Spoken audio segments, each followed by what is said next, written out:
We are live. Welcome to the Out There channel. Live stream 190. It's getting up there. We'll just cue the intro and check music.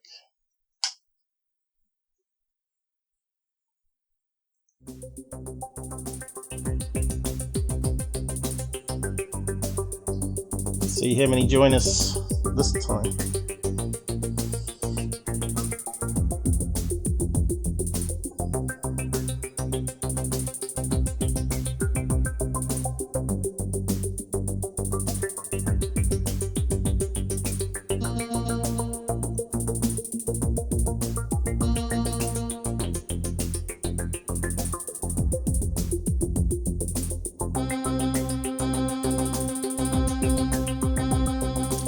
Rob and Dog.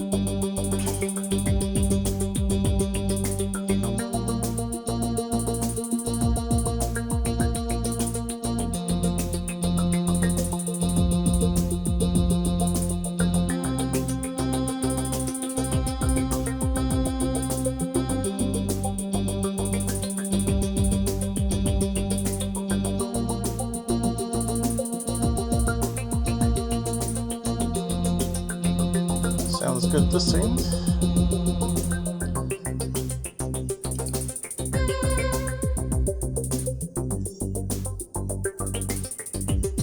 Area 51, when we like to go there. I reckon it'd be so hot though.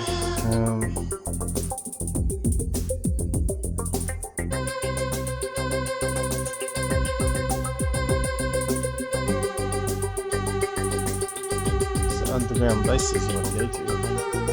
Hello! Good to be back for another live stream. If you're coming on the side chat, just watch your Kirsten. Robert's on the side, join us already. I'll just mute the music and switch screens. How's it going? So let's get to the desktop. Come on. Here we go. Does it sound alright? Let's type the welcome message. The last live stream we did was really good. Hang on. Better mute the echo. Yeah, it's been very popular, and it looks like we've got 3 subs since we've done it too. Welcome to the... That's quite a lot for my channel. Too many haters out there that don't want the real truth about UFOs. Live stream.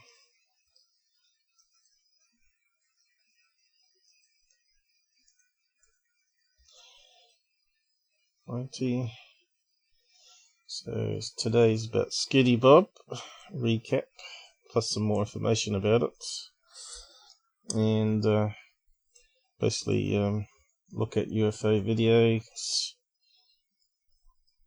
analysis. Here we go. So here we got John. John's awake. I had a good sleep. I don't know about you guys. Before Rene. Right. Yeah, Rene's not around. But it is his time. He's normally the first on. It's about 6 PM, I think, over where he is. And 9 PM the other side. I did put out an invite to or Mufon if he wanted to come on and join in on the live bugs. But I haven't heard from him. I better just check the Facebook just in case he answered. But he's always too busy though, you know what he's up to. He'll probably be out partying, He normally gets dragged out on the weekends. But it should be evening. I think evening he sits down with the wife and has to be movie night or TV night. Yeah, so they watch, is it Walking Dead? But that's finished now, isn't it? So you should have more time. People spend too much time watching TV and mainstream news when they should be watching me. So what's John up to? So yeah, Skinny Bob. I suppose we could kick that off. It's funny how the subs here don't change on the ticker since Google's mucked around. A lot of people have it turned off on their privacy, so when they sub to you, you don't see who it is, which is kind of silly, really. Even if it puts the first couple of letters and puts the rest of it as stars, I think that's what they should do if you got privacy on. Then you know if it's a different person that's subbed and all that sort of stuff. But like I said, they tried to take away the counter, so I had to create my own system that scrapes it from the admin panel instead. And BitChute slowly going up. I thought it would go up quite faster than it has been though. And it slowed right down. YouTube subs seems to get one and then lose two and then comes back again. It's crazy. But we're getting up there to the 1600. It's taken a couple of months to get 100 subs. And let's see, 3 months. Slowed right down. I was getting 2 a day at one stage. So yeah, Skitty Bob. People keep debating this, whether it's real or not. And I got the video here of the full clip. Apparently there's quite a lot to it where the UFO crashes. So I'll just cue that on. And then talk about it. I'll speed it up a wee bit. It's got some repeating sound effects, I think gives it away. That it's a fake. Why is that not gone down? Hopefully I got the volume right, so I better check that. Not that one. I'll need to up it. 200. I'll just check it, see if it's right.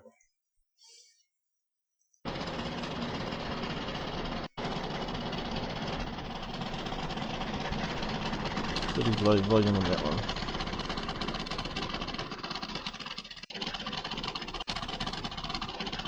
Although there's not much to hear, is it? Just repeating sound of an old projector.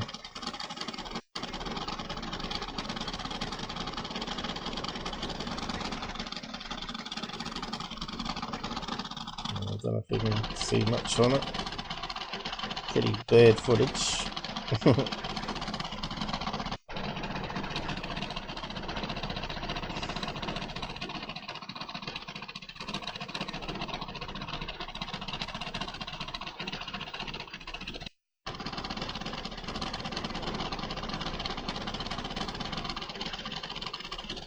In black.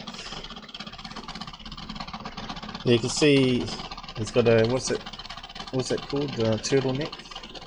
How would he get that over his big head? He must have a zipper. How about there's 2 of them? So there you go. Just pause through it. What's that there? Someone drawing over it, have they?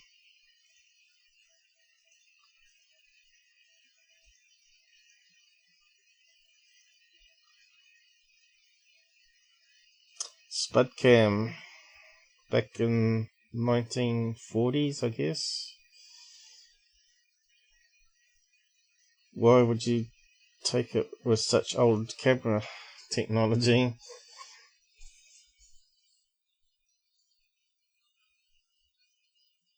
So that's meant to be one of the passengers, I guess.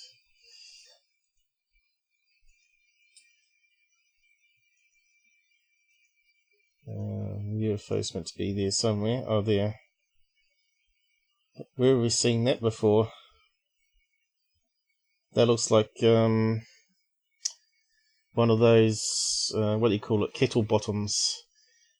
Security put up, where they actually part of a tree, and they break off, and they're actually converted into stone. I'm not sure if you can bring it up, but that actually looks like a kettle bottle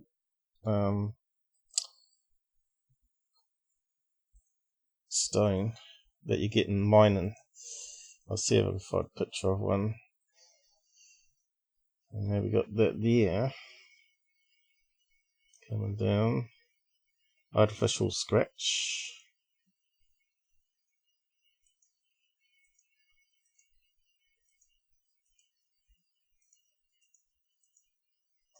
So a UFO that looks like a kettle bottom. I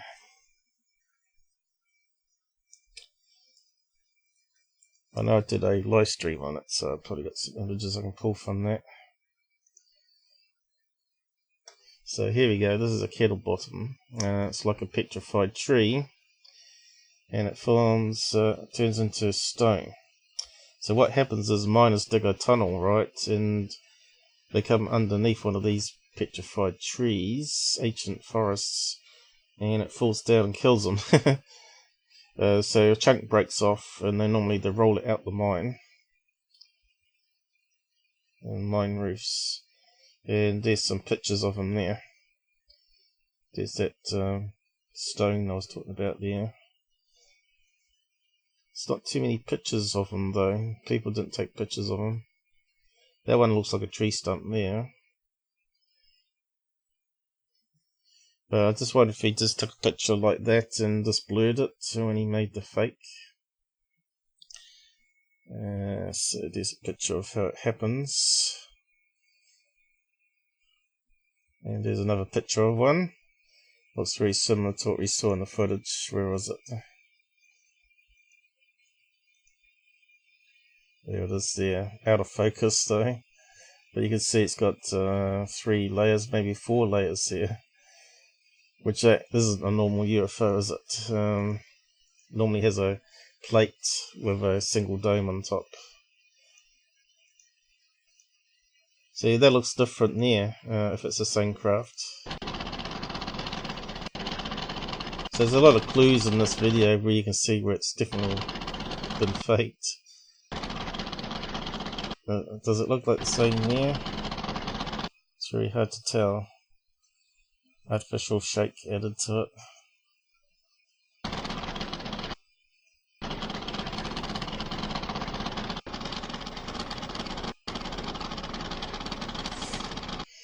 Yeah, so we got Tommy. I haven't seen you around. Too many fake videos. Yeah, the worst ones he did was leak of videos that I debunk. If you could hit the like button, guys, to make sure that's working. Has that not come up yet? Yes, I think Tyler put this one up too, but more information has come to light. Let's see, I probably haven't got it in order here.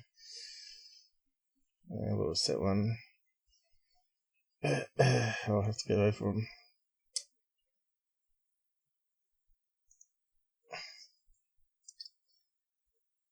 Oh, those two.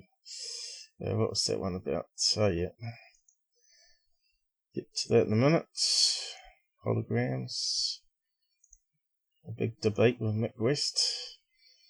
Okay, I've got some stuff to bring up.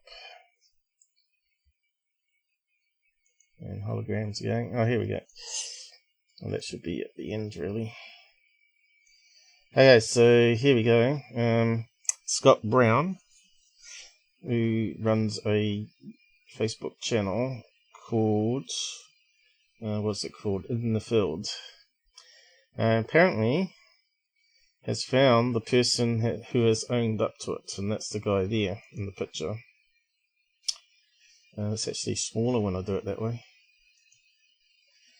To see if I can find out what his name is.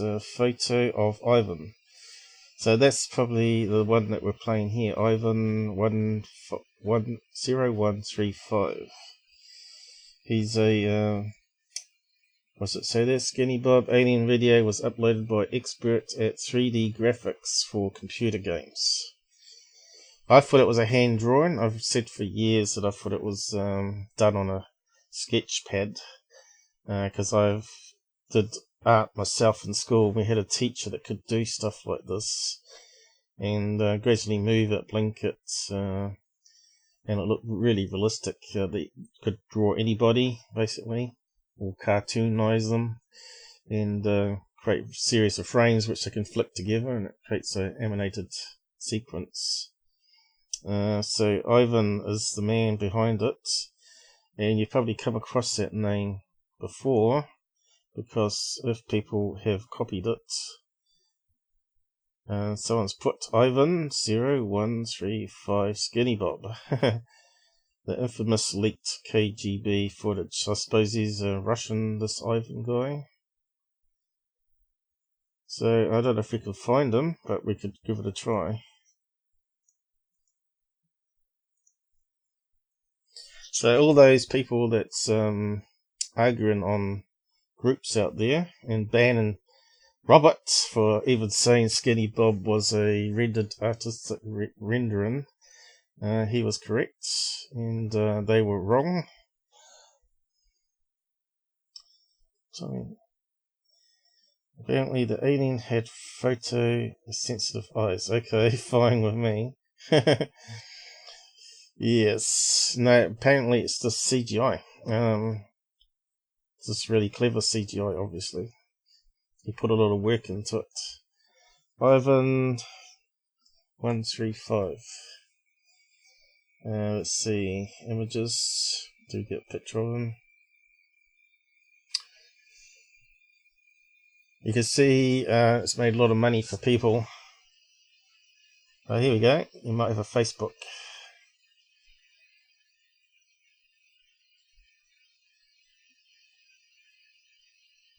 Or it could be copycats.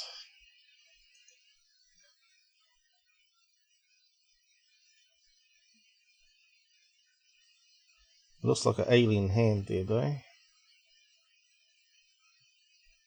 Well, you clearly see that he's a graphic artist already, can't you?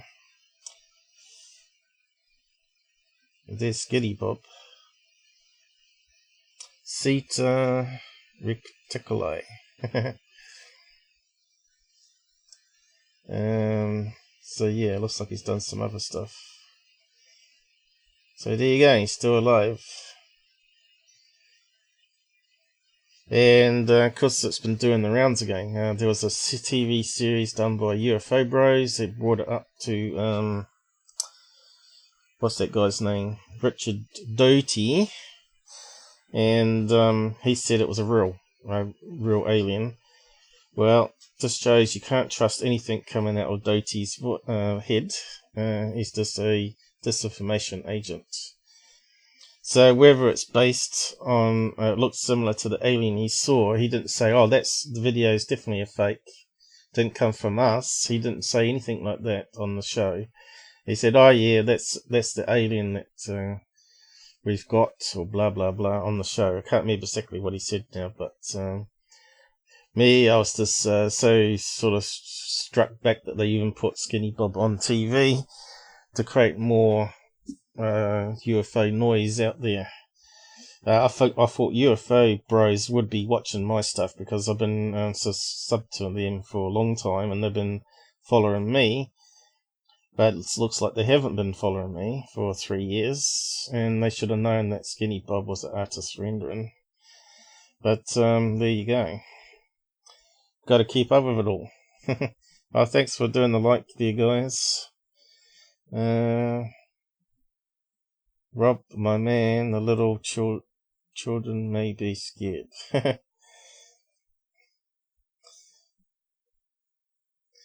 Yes, I think Tyler's washed up, isn't he? He's gone.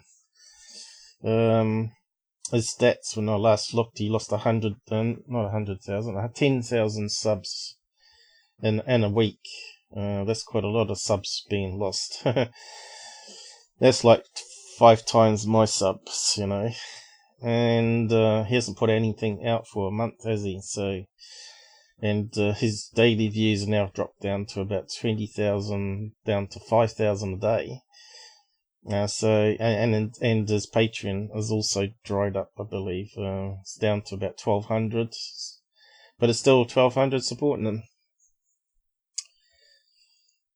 I wonder if there's any more on this guy here. It doesn't seem to have his photo up anywhere, you see. That's the problem. It doesn't say, here I am.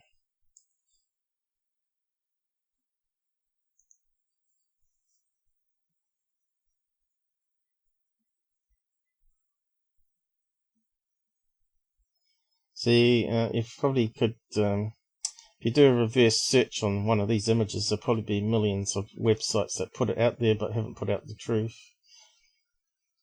So you probably could go right click on that and do a search, reverse Google image search there. You have to install the plugin for it, so it adds it into the right click there. And that brings us up how many images of that one? Only 25, almost, yeah, 25 million websites out there with it on. And the YouTube. What else we got? Another YouTube. But they put KGB there. I bet what you can do is narrow it down. You can put in here. Oh, you can use tools and say. Well, tools normally would have an option here to select what you wanted and what domain. But it doesn't seem to work with this reverse search. YouTube. Just do that, and does that narrow it down? Seems to have gone up, if anything. Let's see, is it all YouTube now? Oh yeah. YouTube. Just goes on forever. Page 10, let's go up to there. Alright. Stupid Google is mixing them up again. So it looks like it's not 10 pages of YouTubes. Looks like it's mostly on websites. Hello, Texas UFO sightings. I don't think there's UFO Jane, is it? Twitter. But you get my meaning. So that's how you do reverse search on images, or you can click on that there and simply drag an image from your desktop into there and see how many other websites are using that same image. It's very handy for checking out people. If you suspect the person's got a fake picture, or if you want to track down the original source of a video. So we could probably try that. Ivan 135, wasn't it?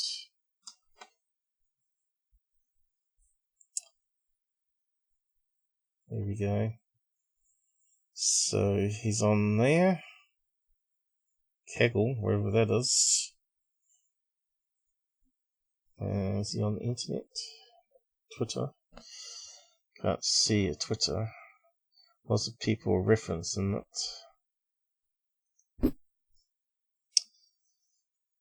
So yeah, probably best to move on from that. I actually have covered this before, but I didn't know at the time that the identity of the person had come out. But like I said, we haven't managed to find any images of the guy's face here.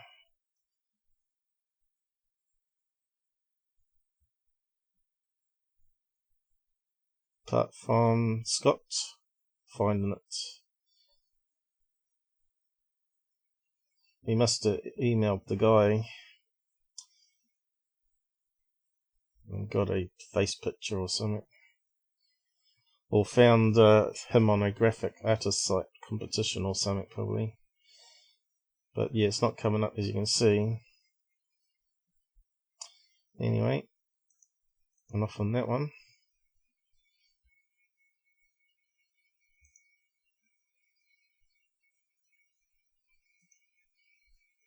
I will post the link to the full video though, so you can have a re-watch of it. Skinny Bob. Good. Yes, where's Renee today?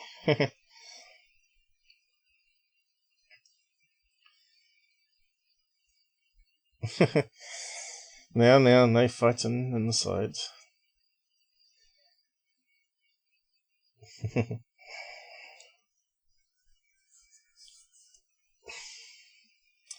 I suppose I can give you a moderate back. Okay, there you go. Oddly enough, when used to around, no one's trolling me. I had someone last time tell me that the audio, you couldn't hear audio. I can't remember what his name was now, and I had to do a check, and there was nothing wrong with the audio. And it's so annoying when people do that sort of pranks. I'll also post a link to my Twitter page here so you can have a closer look at this guy here. He looks Russian. Ivan135. I suppose people still won't believe it though. They'll probably say, oh, that's disinformation, and it's actually real footage. You know how it goes. See, apparently they reckon I'm part of Five Eyes, which I didn't even know what Five Eyes meant. So I thought they meant Four Eyes. Turns out Five Eyes is actually a government agency that is part of the spy network, probably linked into USA. I think it's Australia with Pine Gap, is it? And New Zealand. And what was the other countries? I suppose I could look it up. I'm not part of Five Eyes. If I was, I want to know where my 200,000 a year is. Because I could do with it. Five Eyes. If anyone's part of Five Eyes, it's got to be Mick West. He's the total non-believer, isn't he? Here we go, Five Eyes. List of people under Five Eyes. So UK's part of it.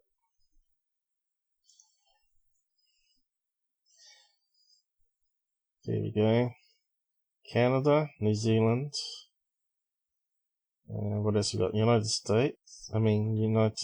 Kingdom, United States. Alright, that's the whole region there.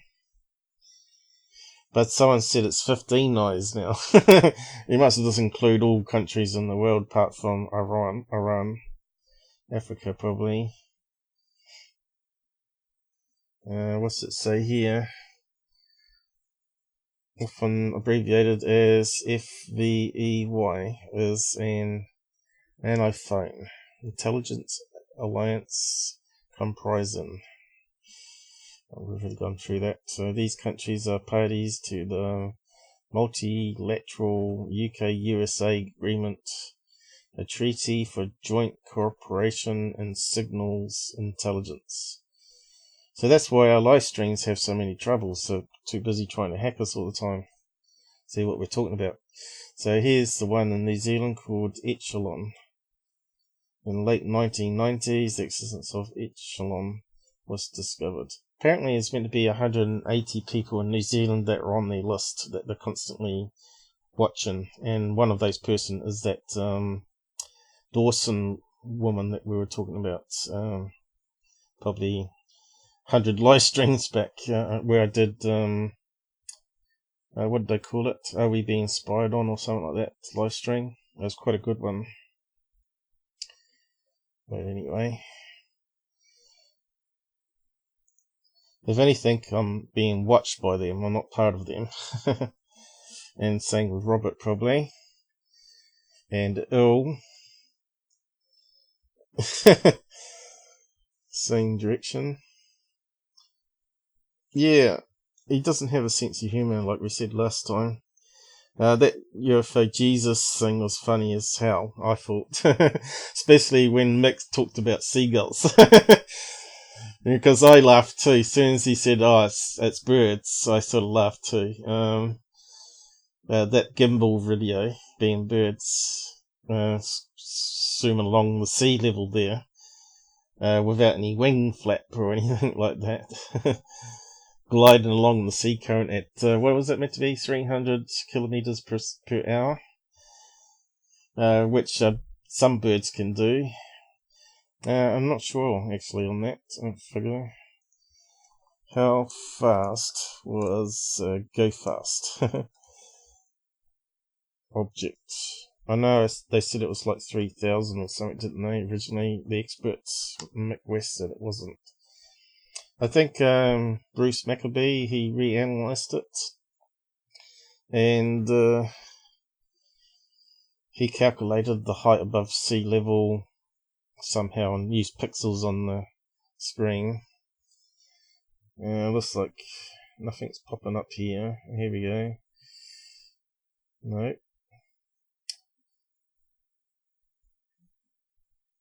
I think what's that one? Mick West. Here we go. Found Mick West's page.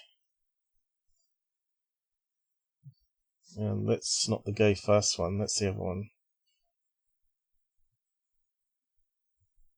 What's he got here?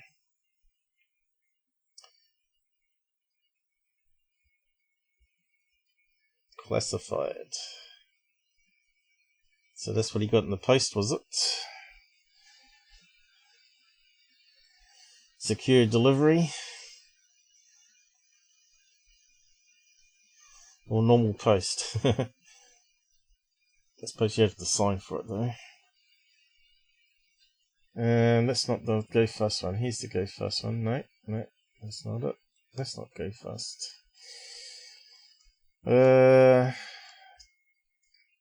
It's that one there. But have we got any time speeds he worked out on it? Can't remember what he said now.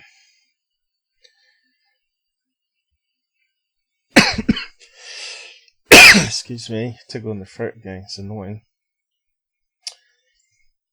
I couldn't see it there. Looks like he's got some links. Lots of links on it. Do you guys know by any chance how fast Mick said it was flying?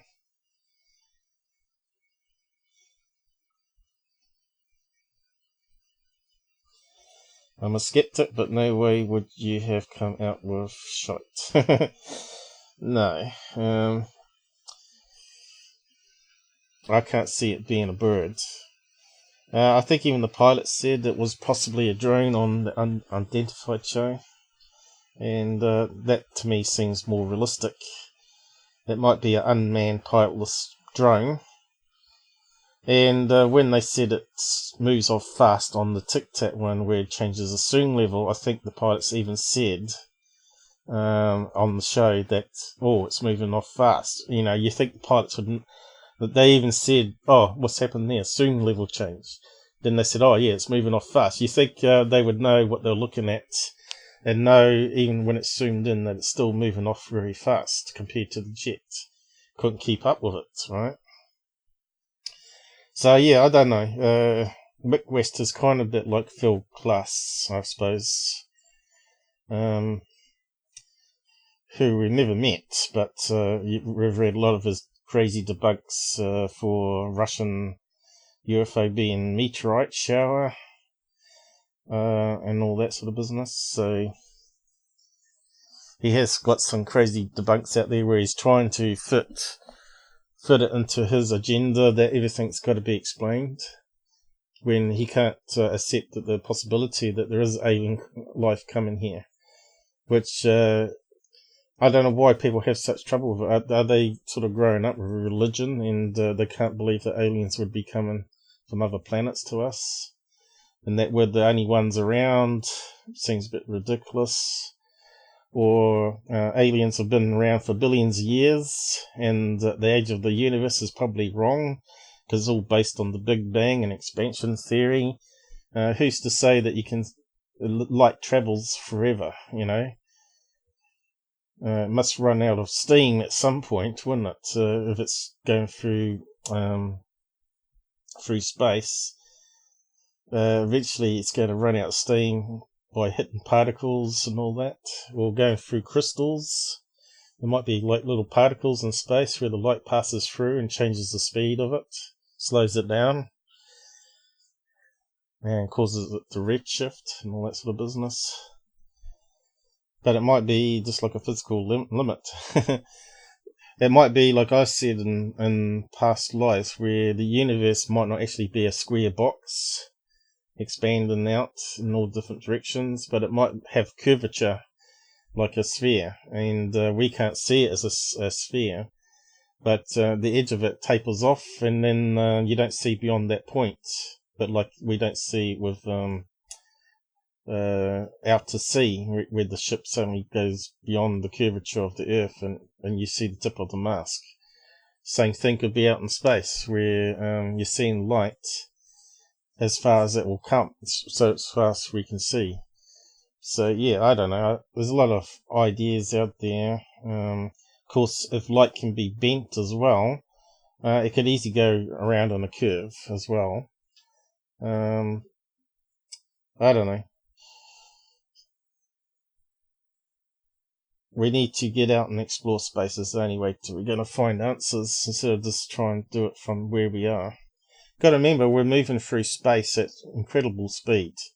We might think we're stationary, but we're actually swinging and rocking and rolling on the edge of the spiral arm and just flying through space. So, you'd expect if there was some sort of crazy energies or dimensions, that the Earth is going to pass through these energies and cause strange things to happen in their lives here. Sort of thing you'd see on Star Trek, So, how fast is Earth moving? I'll just recap that one. How fast is Earth moving? I think it spins at 1,000 miles per hour, doesn't it? About 30 kilometers per second. What's that? The orbit. It's about 19 miles per second, or 60,000 miles per hour. 67,000, or 110,000 kilometers per hour. 100 million meters per hour. 100. That's quite a lot, isn't it? And that's just going around the sun. And now we've got to go on the spiral arm. Spiral arm. So we're not actually stationary looking out. We're actually rotating on the edge of a spiral arm. And the solar system travels at an average of 515,000 miles per hour. You just can't even comprehend that, can you? That's how we're going through the edge of the spiral arm, flying. Plus we're rotating around the sun at the same time. Spiral arm. I wonder if we got some images. So here we go. So where's Earth? Oh, there, a little speck, is it?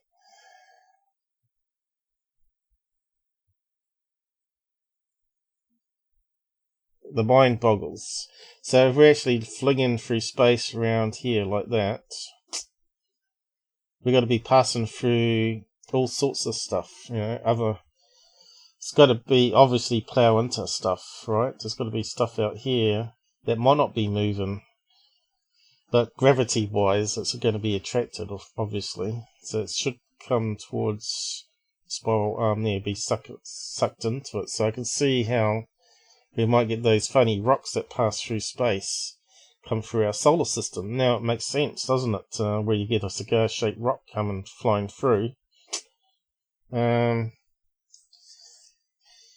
So it would be good, when you look up at the sky, you're actually seeing a star. It's actually a galaxy like this, with your cameras. Some of them are actually spiral galaxies. But with your eyes, you're not seeing all that detail. Obviously, you're only seeing the really close, bright stars and other suns, as they're called.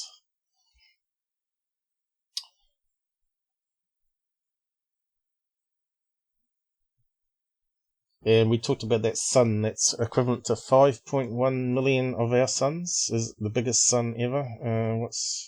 What's this name again? What is the biggest sun or star? It's quite big. Let's see. Okay, is that one of them? Our Sun, Sirius, Pollux, and Thing. So our Sun's only miniature compared to this one. What the hell's that say? Arcturus. I'm not sure if that was the one. There's a one even bigger than that. But you could put 5 million of our suns inside its volume. So we don't know. That's what they're estimated from telescopes. Until we fly there, we won't know, I guess. But if you get too close to it, you'd be sucked into it, wouldn't you? The gravity field. What's this one here? The biggest stars in our Milky Way. Just for a quick look at that one.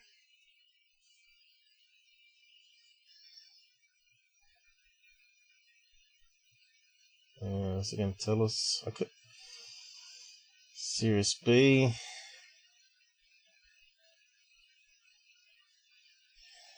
So they reckon that aliens come from there, wasn't it?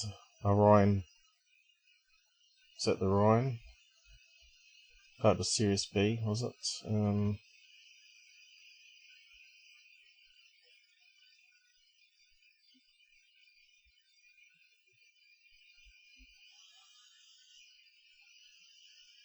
Looks like a dog, is it?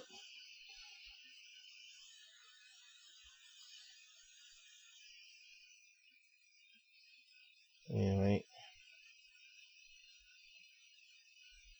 Could that be the one? I don't recognise the name. It had a strange name. I couldn't pronounce it, of course. What's this one here? Anyway, better move on. Sidetrack there. But it just keeps your imagination going anyway.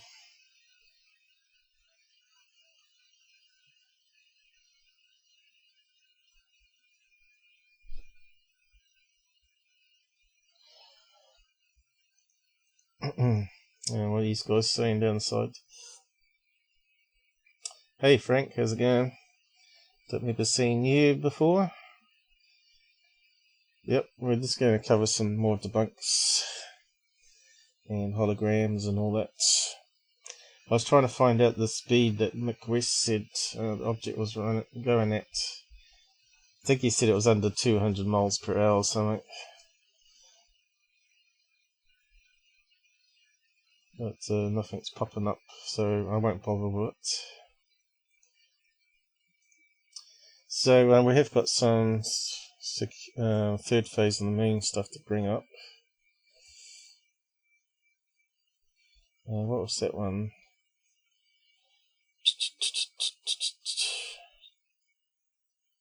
The heli to be lit more like the UFO brightness. Must be on this one here. Let me just quick check what this one was about. I bookmark stuff as I go. Right, we're talking about this one. Also appeared on that storm in Area 51 with the UFO bros. They said it was a legit UFO. But if you read through here, a lot of the experts looked at it. So I was going to have a quick look at it myself. Probably the best daylight photo of so-called UFO that we have seen. Well, there's the helicopter moving off still. So, looks like it was cropped in.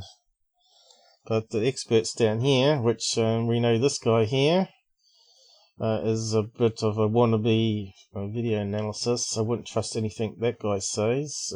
Jason Gleaves.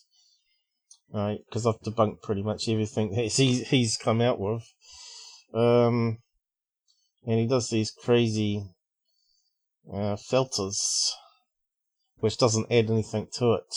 He should have been looking at the shadows, like he should have been looking at the brightness of that light there. It seems too bright for this helicopter. This helicopter should be more lit up, in my opinion, to the UFO in this photograph. It's my first impression there. And also the light seems to be more on the front of the helicopter, and that means the light of the sun should be more on this side here. And if you look at the shadows, they seem to be going where the sun was on the front of this helicopter here. Seem to be going more straight across. And yet we've only got a shadow directly under the UFO here, which should be more over this side here. There's my gut feeling looking at that right now. But Bruce Maccabee did actually put something down here. You can see here they've got some close-ups here. See how it's sort of got that star pattern? I think that's the iris off the lens, right? Where you get the hexagon shape appearing. And you can see here the light seems to be more at the front rather than on the side of the helicopter. And that light should be further around, in my opinion.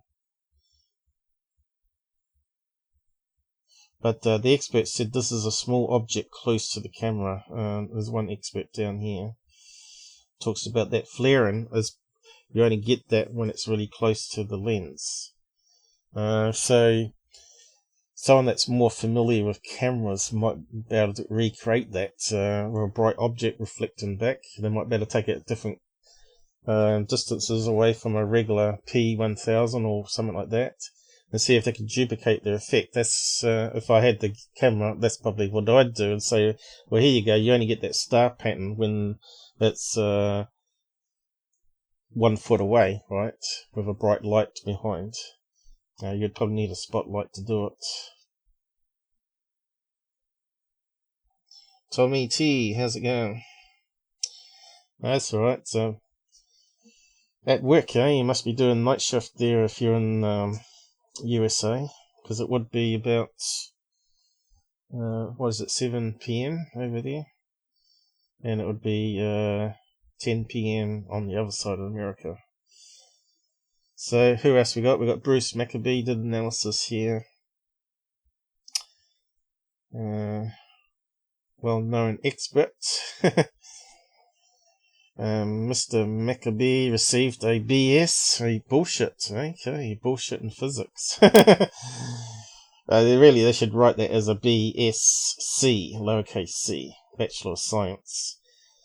Worcester Polytechnic. So he's from, that sounds like an English place, is it? Worcester Polytechnic, or is there a place in America called that too, probably? Institute of Worcester. That sounds like American there, though. Not University of Worcester.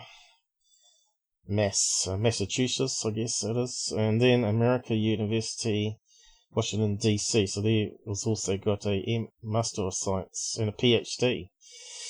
So he's got a few qualifications there. So that sort of makes me a bit more respectable of him than Mick West, who has no qualifications. A self-proclaimed expert, right, in science and all that. In 1972, he began his career at the Naval Ordnance Laboratory, White Oak, Silver Spring, which later became a Naval Surface Warfare Center. Mr. Maccabee retired from the government 2008, so he was with him quite a long time, wasn't he? He worked on optical data processing, generation of underwater sound with lasers, and various aspects of strategic defense, SDI, ballistic missile defense. So, obviously he got paid pretty well for doing that sort of stuff then. We got looked after pretty well. So what was his analysis? My immediate impression was the orientations of the main rotor and tail rotor blades were very much the same. So what he's saying there is the helicopter is real, which I agree with. What would the chance of getting the same orientation in two pictures, probably many seconds to minutes apart, So not too sure what pictures are we talking about. Where's the pictures? I'm not sure where the original ones are actually. So where's the pictures of the helicopters? That one's too far away.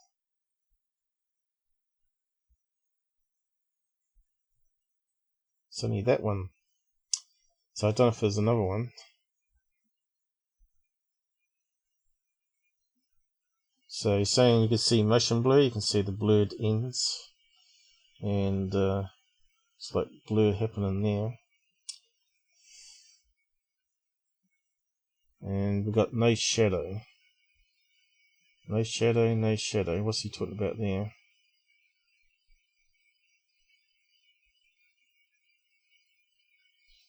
Can't see where he's pointing to.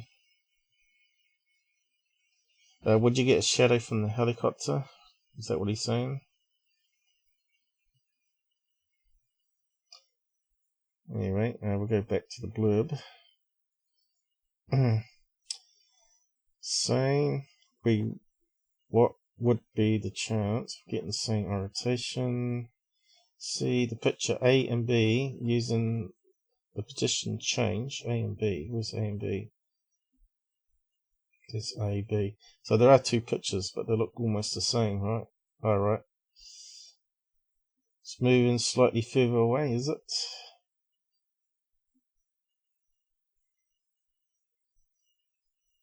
Well, I thought it was just the cropped version of it. I suppose that looks like it's on an angle here too, doesn't it? And that doesn't look like it's on an angle, the UFO. Slight angle change.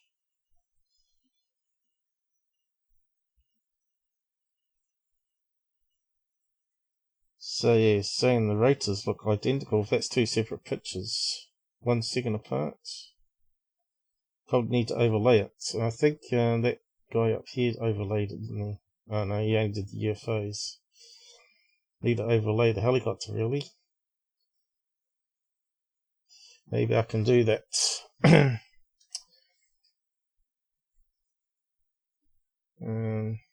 So I'm just trying to read out that. Using position change or distance, land features, I estimate the camera pointing direction has rotated to the right by 9 degrees. Based on assumed angle of picture, the UFO has moved to the right about 7 degrees. So it obviously must be two separate pictures. So how would you do that? Fake it?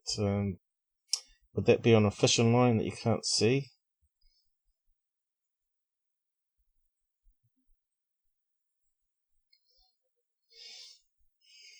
I don't think so. But what I think is it's a Photoshop. Has to be a Photoshop. So the helicopter would have been a real picture of a helicopter taking off or flying over. And someone's spliced in a model of a UFO that they've taken in Photoshop. What year was the picture? Have we got a year number for it?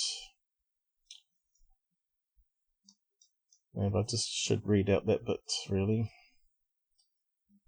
China Lake, October 2007, but it was taken in 2007. So I'll just read out that bit.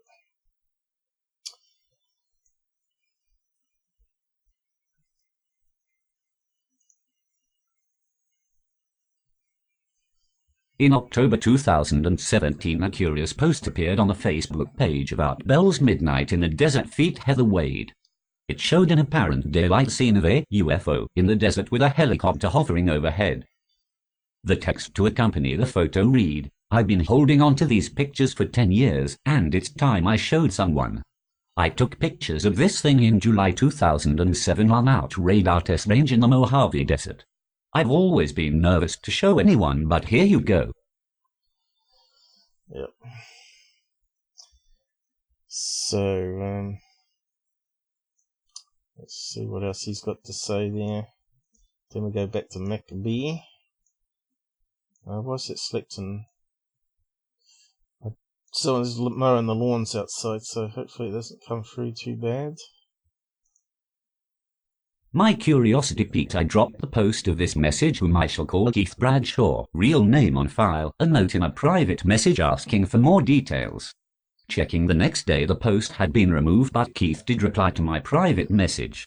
Keith made it clear from the beginning that he was worried about releasing these photos as they had been taken illegally, and he regretted posting one of them on Facebook.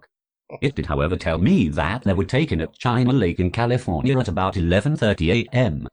Over the next several days, Keith and I exchanged numerous private messages on Facebook, and he eventually told me the backstory behind the taking of the photos in question.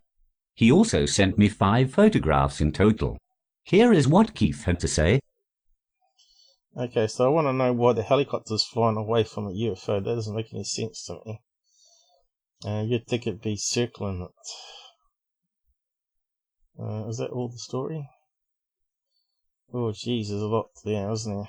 Oh, well, we'll just read it out. Looks like this guy's got a lot to talk about. Keith's story. I grew up in a town called Ridgecrest, which is a U.S. naval base in the Mojave Desert.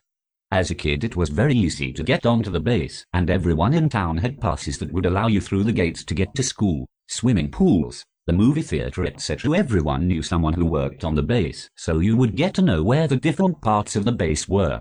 They had the bombing range and the radar range. I grew up with a kid who after high school joined the Navy. After he retired, he moved back to town and got a job working in the civil service on the base monitoring radar. He said it was the world's most boring job, but he did tell me about interesting things that went on out there. Things like them having jeeps and tanks scattered all over the desert, and then flipping a switch and they all would disappear. Turns out that's what fiber optic camouflage does. People would talk about unbelievable things that turned out to be true. Planes would come from all over the world to use the radar test range out there. I have pictures of that too. Planes with markings from other countries.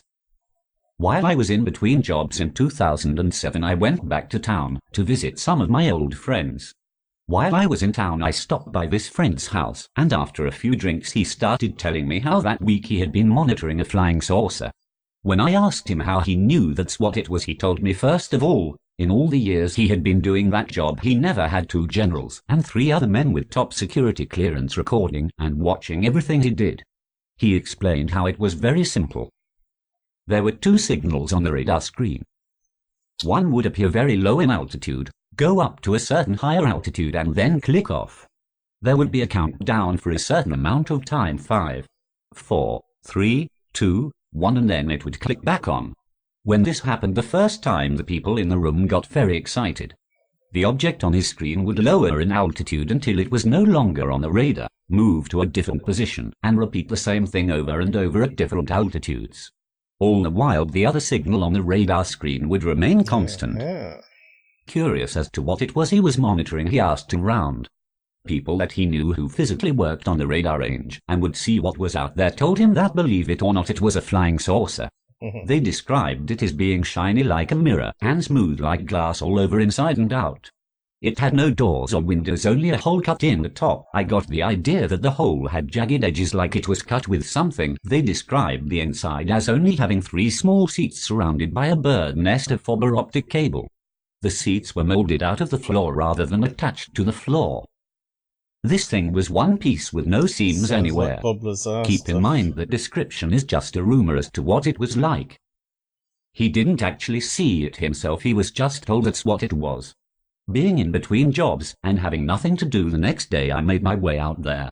I'm not telling you how I was able to get there, but I will say I walked a very long distance. As I got closer, I could hear a helicopter, so I peeked up over a hill, and down in the small valley below, sure enough, I could see this silver disc out there. There were a few tank-colored trailers and other military vehicles on the north end of the valley.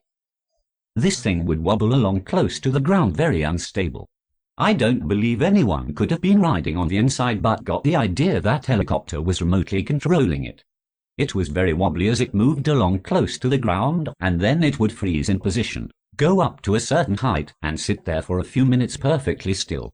It made no noise that I could hear over the helicopter. It would go back down and wobble to the next position. It looked like whoever was controlling it was having fun with it sometimes, because they would do little tricks with it. Like one edge would be pointing towards the sky, and then it would do a U-shaped flip to where the other edge was pointing towards the sky, then back down and wobble along the valley floor close to the ground to its next position. At first I was too afraid to take any pictures, but then it got really close to me, so I started snapping some photos, figuring that if I was going to be caught I might as well have some pictures. I also took a short video, but then to save space on my camera I started deleting the blurry pictures. I spent maybe 10 minutes total watching this thing. Where's the video? I then turned around and got out of there as quickly as I could. I took my shirt off thinking the color of my skin would blend in with my surroundings better than the color of my white shirt. About halfway back I got scared and hid the camera in the desert. That night I went back over to my friend's house, and when I told him what I had done he laughed in disbelief until I told him the path this thing followed from the northwest side of the valley to the southeast. When he realized I was telling the truth, he got very angry and threw a plastic cup at me. He basically chased me out of the house, telling me never to go get those pictures. I let them sit there for 2 days, and then went back and got a camera. When I looked at the pictures there was no video, and I realized that what I thought was a blurry picture was actually a blurry video that I deleted. I still kick myself for that one every time I think about it. A few years later I went back to town and ran into him at Walmart, and he pretended he didn't even know me. This is someone that I have known my whole life. We went to school together and played on the same little league baseball teams. I've been holding on to these pictures ever since. That is all there is. Sorry it's not more exciting. I really don't know how you would write an article about it. I don't know. What do you think, guys? Reading that, that sounds that he was talking about it wobbling. So that could be why one of the pictures, it looks like a slight different angle. But it could be that it's actually a drone. Could be some early drone test. Doesn't look too big to me. It looks like it's closer to the camera than the helicopter. But how would that be moving? I can't see any obvious propulsion, but it might have a hole running right down the center here with a jet engine, maybe. So it could be an experimental drone, and the helicopter was there to monitor it. But why is it flying way away here? If they're controlling this drone from the helicopter, that's too far away now, isn't it? I don't know, the whole story sounds a bit fishy to me.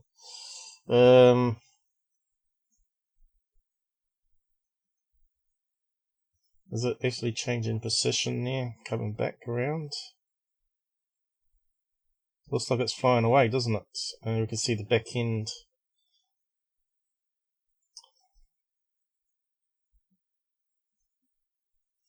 So what did Mick West say? We go back to Mick West analysis. I'll just get it to read out again. I'll use the American voice this time. My immediate impression was that the orientations of the main rotor and tail rotor blades were very much the same. What would the chance of getting the same orientation in two pictures probably many seconds to minutes apart? See the pictures A and B below. Using the position change of distant land features, I estimate that the camera pointing direction has rotated to the right by about 9 degrees, based on an assumed angular picture width of 35 degrees. The UFO has also moved to the right about 7 degrees. And the helicopter moved about 11 degrees to the right. The helicopter image in B is nearly the same as in B, but the pictures are not identical. So what he's saying is, what's the chances of getting 2 photographs or 3 photographs where the blades are in the same positions? But we'd probably have to save images B and A and overlay it.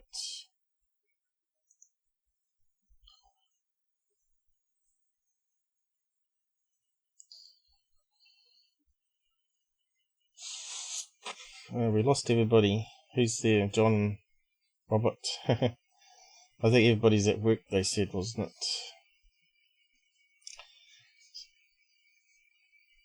Also, if the helicopter's moving away, it's got the tilt for moving away too, hasn't it? It's got the slight tilt where it's not going too fast away, but starting to pick up speed.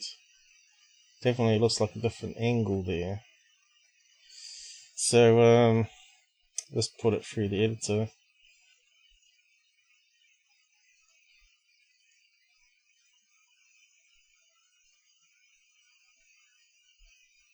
I'm surprised they didn't have a picture of it where he's overlaid it. So just cut that bit out.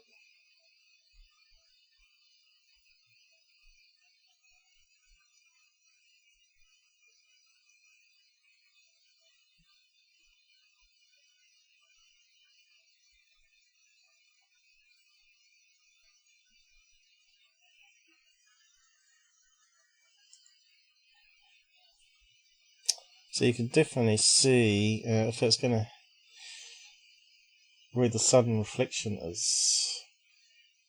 Yeah, you should be able to see a person there. It looks like it could be a person there. You think with the angle of that sun, that side of the helicopter there would be really lit up better than what it is.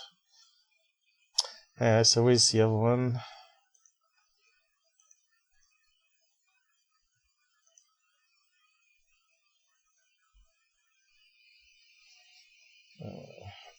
Yeah.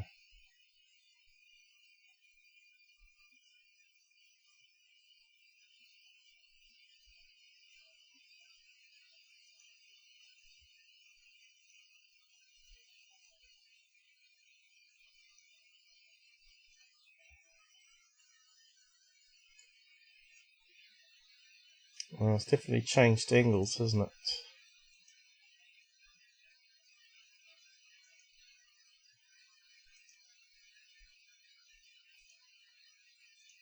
Yeah, the blade there is closer, so obviously this is lifting up, so it's closer to the blade on the gap there. So maybe you can overlay it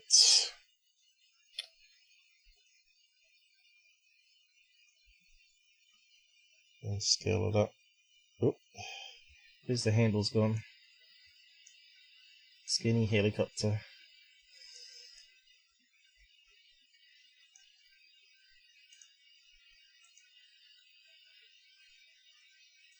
We could probably try normal first.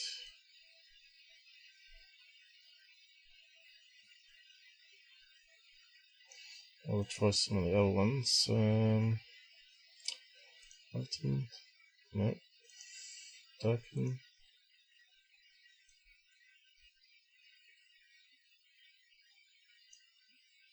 Start to plug the CPU now. Okay, so one's slightly faded than the other.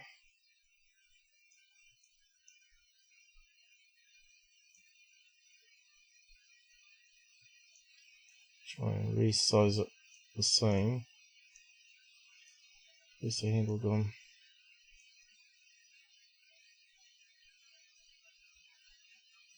Well, you can see here it's definitely rotated. Well, I wasn't meant to rotate it by. I think it's pretty close. Hang on, it's the same image. I'm overlaying it on the wrong one. That's why. Silly me. I will just copy that, cut that, paste it on this one. That's what I wanted. You should have told me I had the wrong image selected. Paste layer. It's lost the settings too.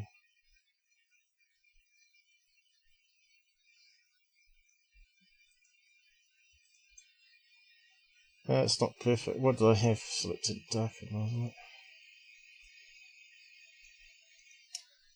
it? Okay.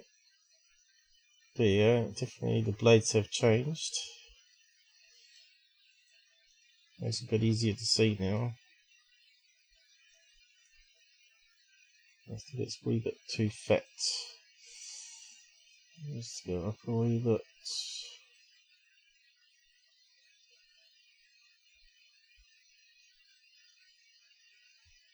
Close.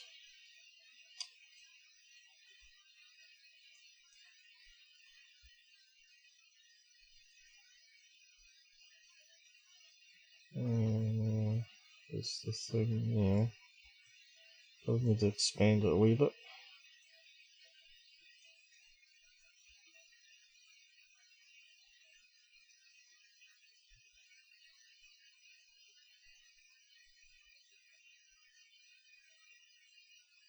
I should be able to tell, yeah. So it's definitely changed angle, as you can see. I think it's the right size now. So the blade in a few seconds has rotated. So I reckon the helicopter is definitely wrong. You can see here that definitely the rotors have changed.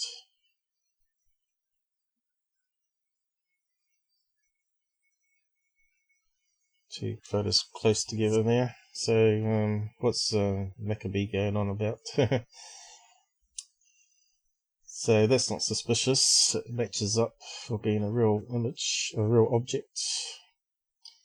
We could have a look at the UFOs too, I guess. Get too many images open here now though. Get rid of that one. And that one. Oh no, need that one. Need to cut the UFO out this time.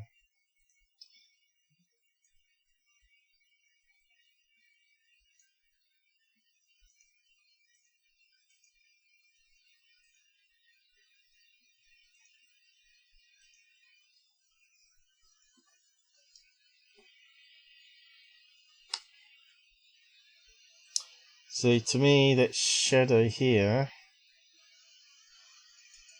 doesn't sort of match where that object is. So I would have thought it would have been closer here and over the side more. Where's that other image? I have to reopen it.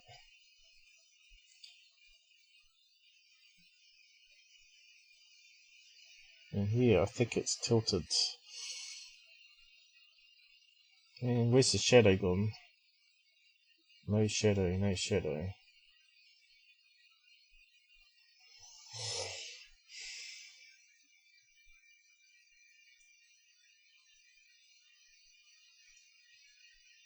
I suppose that's close enough. And new image.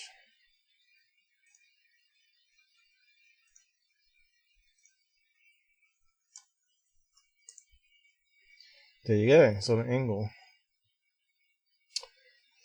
And I don't see any shadow now. This is part of the tree shadows here. Probably should have cut that a wee bit better actually. Cut more of it.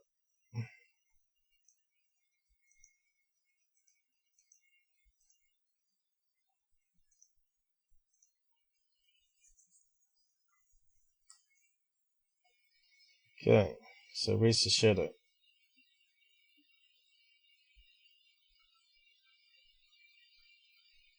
Certainly out of focus there, it's blurry. And we can't see the star pattern there.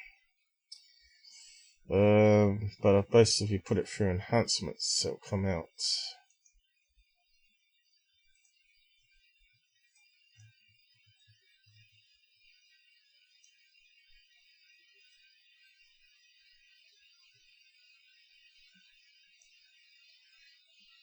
Maybe not. Probably sharpener, probably do it though.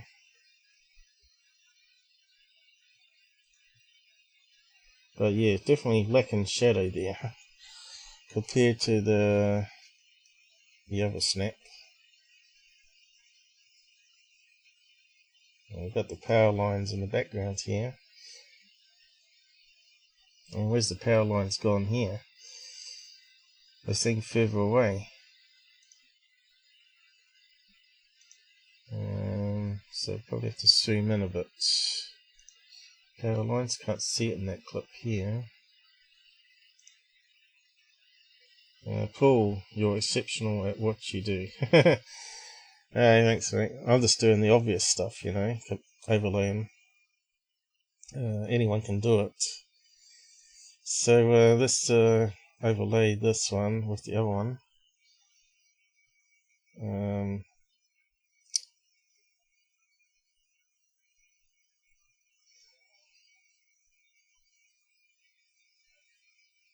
So probably the guy wanted some fame, maybe, and maybe part of a disinformation agent, who knows. Paste over a layer, here we go. Well, it looks like a lampshade, doesn't it? Looks like a street lamp cut out, you know, and it's been edited in Photoshop. What do you think? Does it look like a UFO? So this, let's put it on darken again.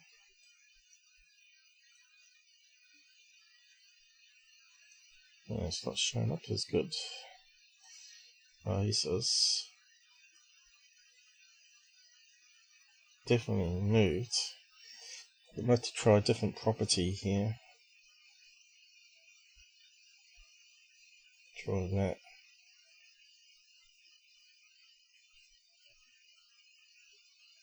So it's definitely tilted.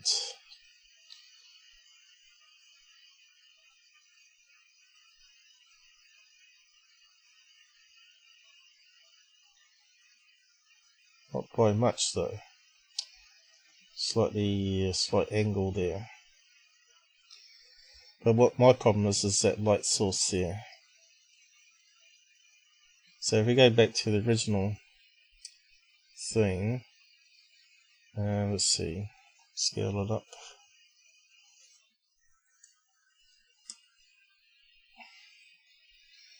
If we draw a line over top, I think we can get a grid even in this.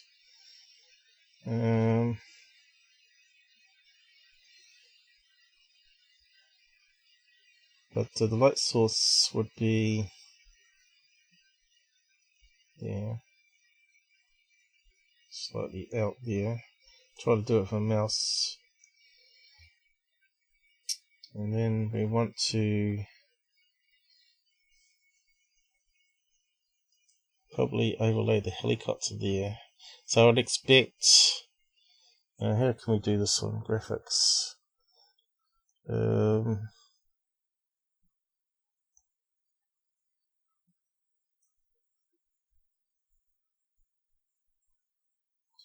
I would expect the light to be there on the helicopter. Should be cutting through there. It should be highlighting the guys, I reckon. So there's the sun.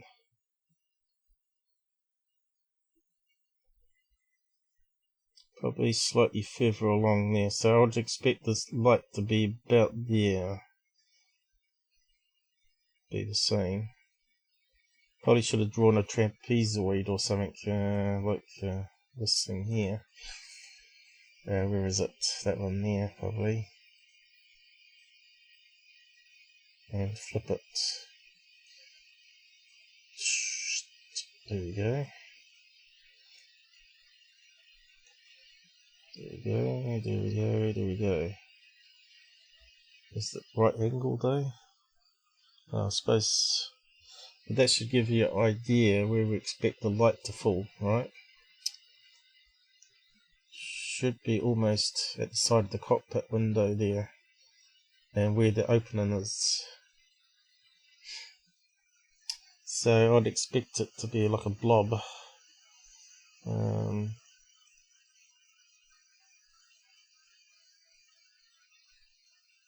Now I could be wrong, but that's my gut feeling on it. So I'd expect it to be a bright light somewhere there.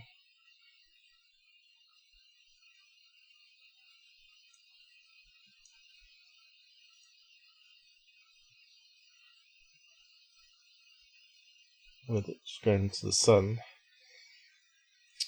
Fill it. You know what I mean? It looks might be too big, but if we make it too small, I can't grab it. As you can see, it's already causing problems. Is it moving? Oh, it's making it bigger. Move. Why is it not moving?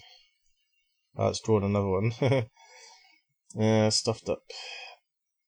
But, yeah. Let's see if I can get it again. It's drawn another one. What we got this time? No. How many of these things I got? Why is it not dragging it? Well, there's the circle. Why has it got the other one there? Okay, let's go right back.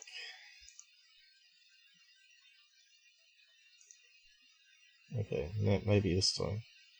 Right? What the hell is going on?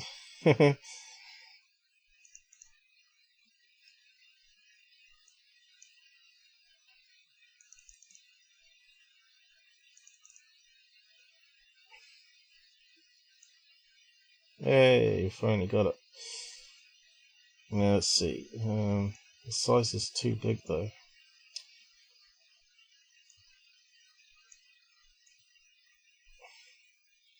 So going by this, it should be about there.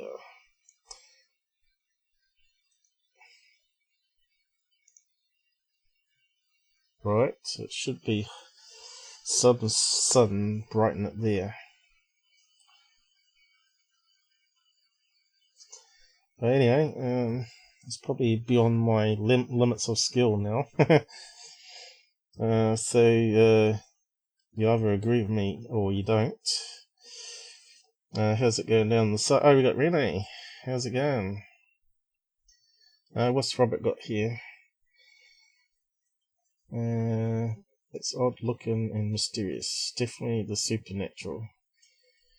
Is that the interview with Corbell or something, is it? Tommy is my problem with Corbell. I mean, it was the first red flag. What was the link for, though? Joe Rogan, is it? Or is it something you wanted me to look at? Is Robert still there?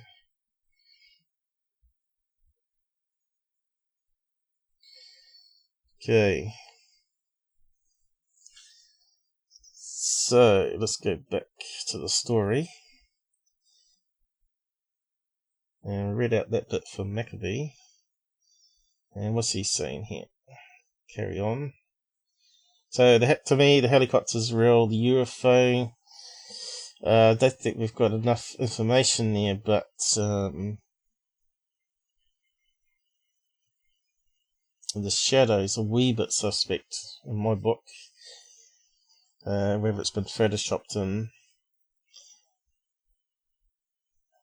And it kind of looks like a street lamp as well, doesn't it? Let's see, street lamp.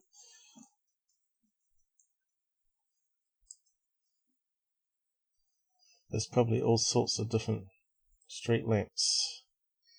But we want a round one.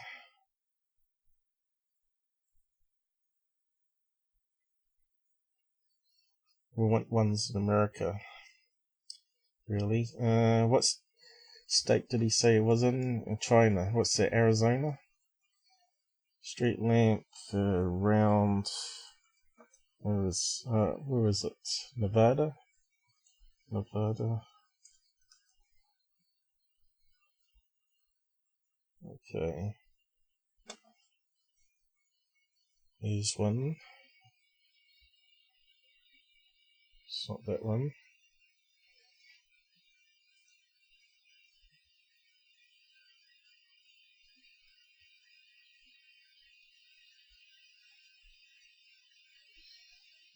Let's see. Let's get a close-up one again. Looks like you know what I mean? It looks like one of those clear. If you look at that one, it looks like it's like one of those plastic, well, glass, smoky glass, white underneath. And he's edited off the stem coming down, and probably something that goes up the top here too. Taking it in the daytime and then edited it in Photoshop, pasted it in. And that's my gut feeling anyway. But I can't rule out it being a drone, of course. It could be an experimental drone. Just happens to look like a street lamp. Wonder if we can find the one we're after, though. See, that's getting closer, and you can see the whiteness under here, but we want the one with a big dome underneath.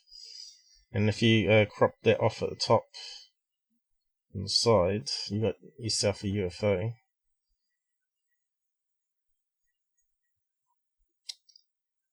Black street lamp. Probably could cut and overlay one, couldn't we? See, that's a lot of street lamps have for fancy places, like sell them. Oh, what's that one there? That's looking closer to what we're after. Eh? Not quite the right stone shape, though.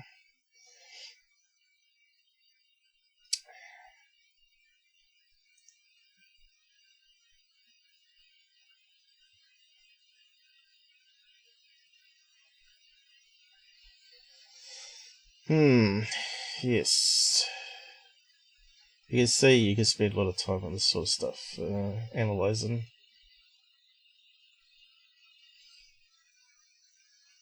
But there'll be a match somewhere, if we know where he lives, probably. Spend more time pinning down.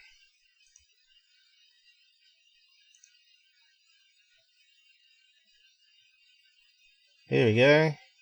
That is so close, it ain't funny. What one that's more rounded here, though? Mind you, let's go with that. That looks like an artist rendering, though, not a real one.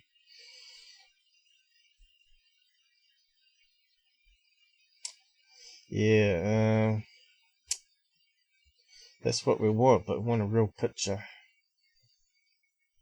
If you guys out there want to help us find one, so we can cut and paste and overlay it, go ahead.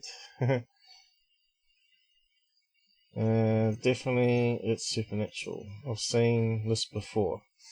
Yeah, it's an old case that we're going over, because it's doing the rounds again. What's that one there? Looks like a solar light that someone scanned in. Very close to it again, but not what we're after.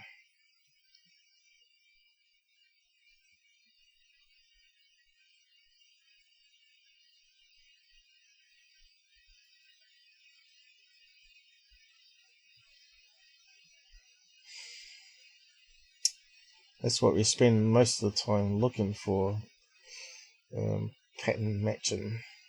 So that's what we're after, but one is a street lamp. But there's the smoky plastic glass or whatever they have on lampshades. There's the upside down ones. Looks like, what do you call them? Dandelions. Oh, it's amazing how time flies. We've done an hour and a half already. That's just ridiculous. And what do we got here? There's upside down one again.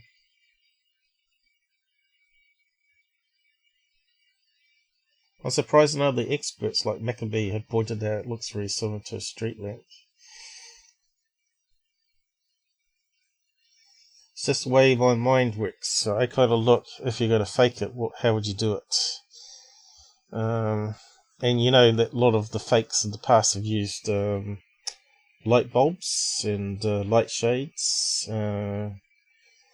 George Adamski is one of those people, and probably a few other people too. Billy Meyer. Although Michael Horn reckons that we're all disinformation agents for not believing their BS. And he's saying he's got all these incredible PhD scientists that back up Billy Meyer is correct.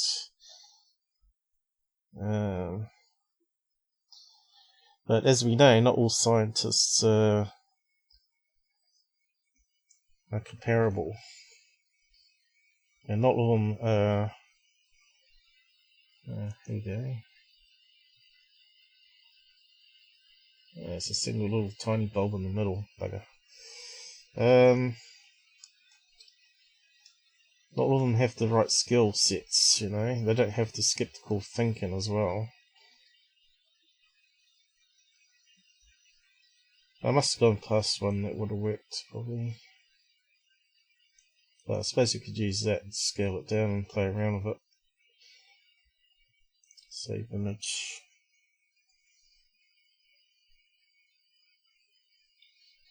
There'll be a street lamp there where he lives. That will be an identical match, and we can say, "Ha, we got you." But we ain't got time to buck around with it today, I suppose.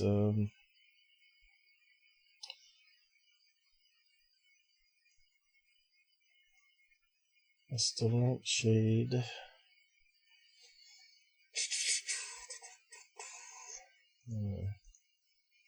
I might just get rid of that.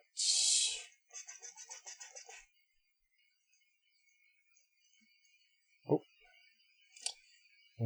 too far. Import image. Where is it gone? Alright. That's the comedy I'm working on. So it's the wrong angle.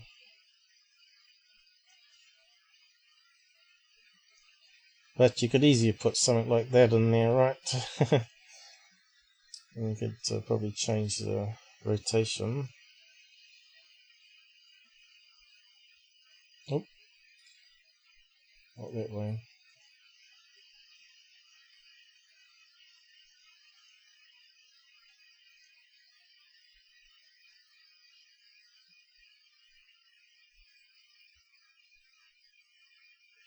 A UFO hovering. So you could quite, you can see how easy it is to make fake UFOs.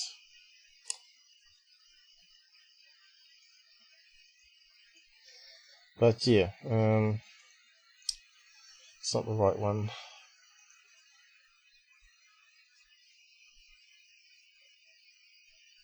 But I think you get what I mean.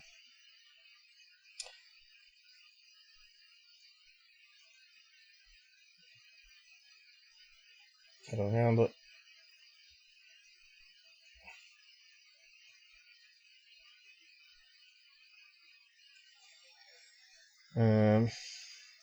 Reduce it a bit more. Oh, that's where you need a steady hand.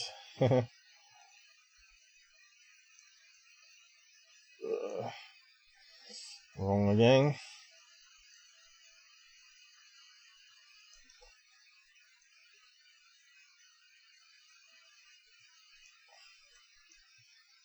But I think you get the idea. Then you can sort of match it up, the white bit underneath with the hood of the lamp. Bob's your uncle, UFO. Anyway, we'll leave it there on that one and move on to the next videos.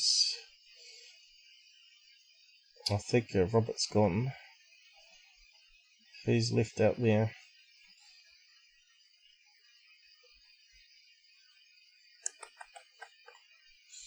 I don't think I'll keep it.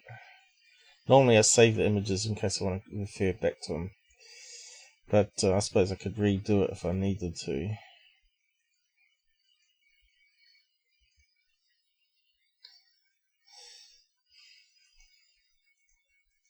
Now just read out the rest of what Wikipedia was saying here. See what his conclusion was.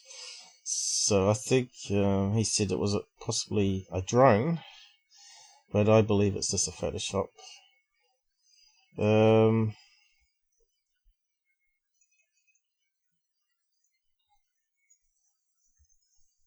The helicopter is about 10% farther from the camera in B, and there is a helicopter body rotation to the left of some 10 or so degrees. The lack of blur of the main rotor blades plus the nearly identical rotor blade orientation suggests a hoax with a model helicopter. The nearly identical position of the tail rotor blades also suggests a hoax, but the blur of the tail rotor blades argues against a hoax unless one used a model with a rotating tail rotor. Note that the blur width of the edges of the tail rotor increases in going from the center, axle, outward to the end. This is exactly what one would expect of a rotating blade and is exactly what appears to be missing from the images of the main rotor blades. Okay, so he reckons it's RC twee, which we can't rule out, but that's another thing I should have done is, where's the one with the close-up helicopter? That one. This one. Let's just highlight it and see if we can see anyone inside the cabin there. That's what I should have done as well.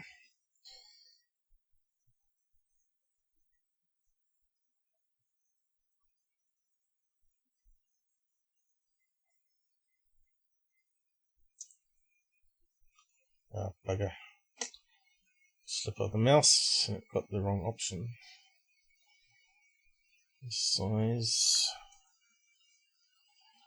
Can we see anyone inside this thing here? That's the question. So, I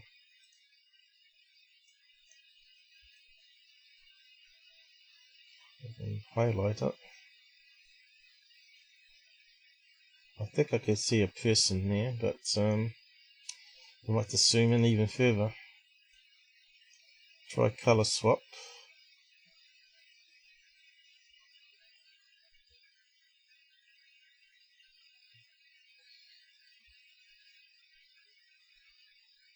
So that's where the hole was.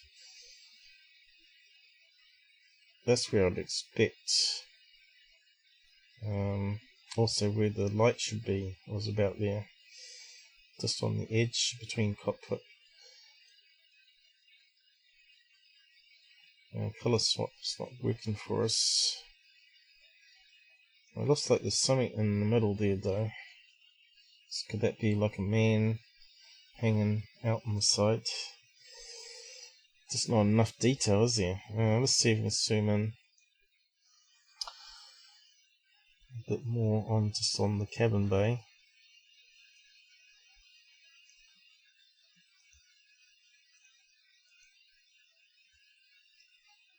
Someone should get hold of the negatives and rescan it in the highest megapixel possible, like 20 megapixel, and then we might have more clues. What was I doing? Resize. Can we see a man there? But hard to see, isn't it? We can try the brightness.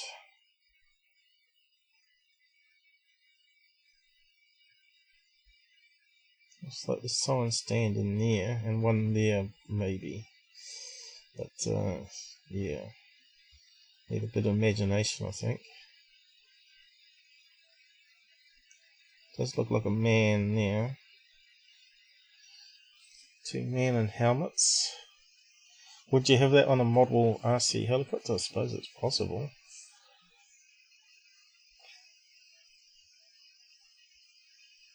But the thing is, the helicopter is meant to have someone with a remote control here, controlling the drone in the story. So,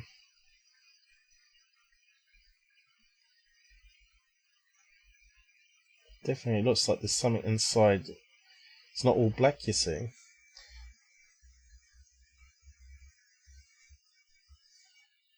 think it's on color swap at the moment, isn't it? I don't know. Let's try that. Definitely looks like something standing there and something there, right? Almost looks like a head.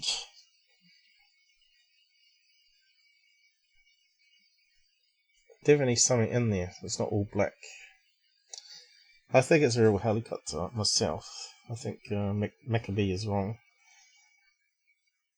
Even with his Masters of Science. He's got more quals than I have in that respect. But what else is he saying? Rotor blur. Yeah. Fast shutter. I don't know if we had those details or not.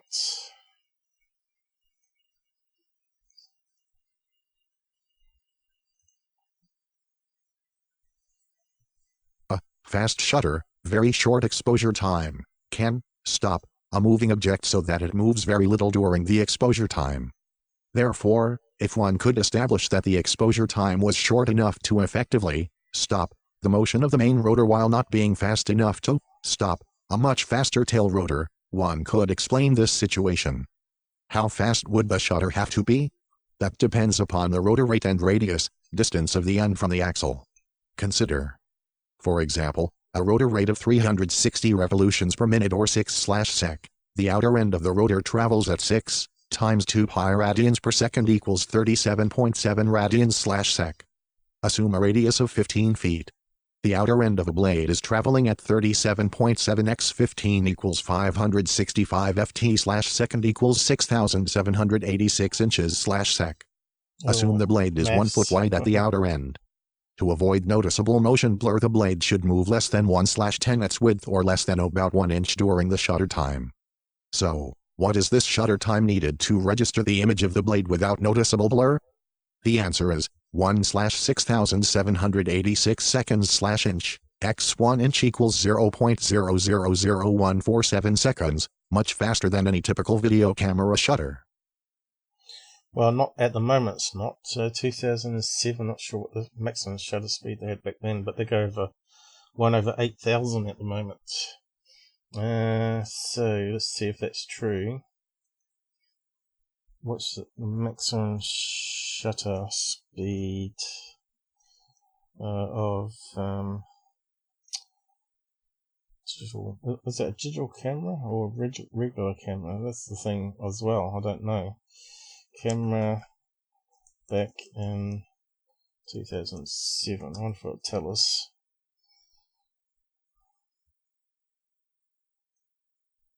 Probably not. We need a timeline. There we go, D3, auto ISO. Do we know what camera it was using? Can't remember if it read out. So this was back in 2007, is it? Doesn't quite say, does it? I'm pretty sure they must have had 1/8000 back then, surely. Probably be a very expensive camera though. 2006 Sony A100 released. So maybe you need to look at these ones here. Specs for it. T300. What's the specs on that camera? Nikon. So they had a 12 megapixel camera even back in 2007. So you can see the top of the line camera. That would have been a lot more pricey than that there. Currently they're still $1,000. So they're still pretty current one. We've got shutter speed listed here in the stats.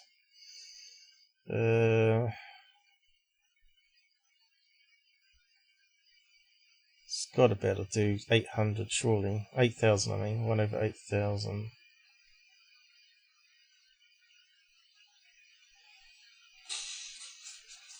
What's that say there? 6,400 with boost. ISO range. I think that... what did he say in the thing again? Where is it? 1/68 almost. Sort of close. Am I reading it right though?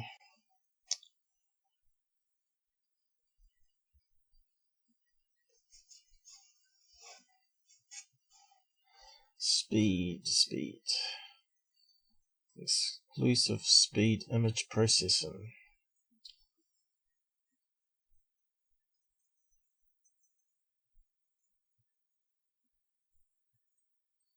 I think that's within range of what he's saying.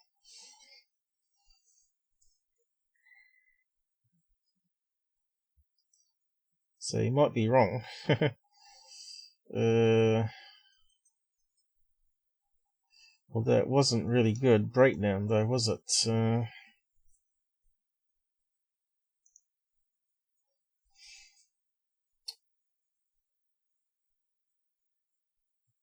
Must be faster than any typical video camera shutter. I think he's wrong there. What do you think, guys? Any camera experts out there that actually has one?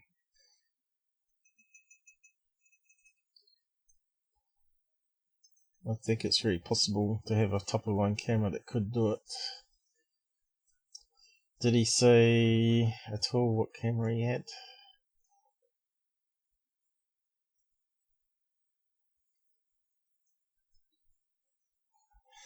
We need like a little checklist, don't we? We need like a panel of all the facts we know about the case. Oh, that guy's just a waste of space. Every time I see him, it just makes me want to punch him. And he's another disinformation person. Hey,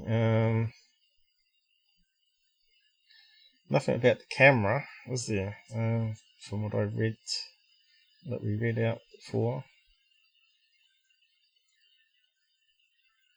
I think he just said camera, he didn't say what make it was. I suppose we better kick this case in the ass though. Spending too long on it.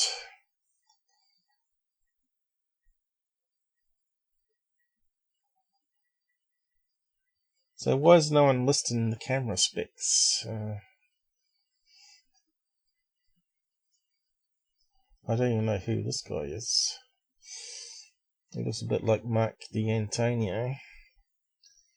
So his conclusion was high hoax factor. No obvious connection with the China Lake naval base, except for similar environment. Photoshop, yep, that's what I believe too, or physical object less than 10 centimeters. That would fit a light, wouldn't it? Such as this object could be a toy. Is he talking about the UFO or the helicopter though? So this guy seems on the mark. Tobias Lindgren. So I agree with this one. This guy's got it. The helicopter Bell UH-1Y Venom, which is 17.8 meters long. So he believes it's a helicopter. So yeah, it just goes to show not even Maccabee can be completely right. Far away from the photographer that with the measure I can find out the helicopter is about 20 times further away, which is what I said, than the shrub. The object is at the same distance as the helicopter, which I don't think it is. If the object, he's saying if the object was, its diameter of about 6 meters and 12 meters, if it's twice as far as the helicopter, but to me it's not likely. According estimate the object was very close to the camera and the time the picture was taken. So that one sort of makes more sense. This guy's on the mark. It's closer to than less than half the distance from the camera. Second analysis. Did you do another one? The reason for the late answer is that we have just had our annual field investigation. So you must be with MUFON, another country.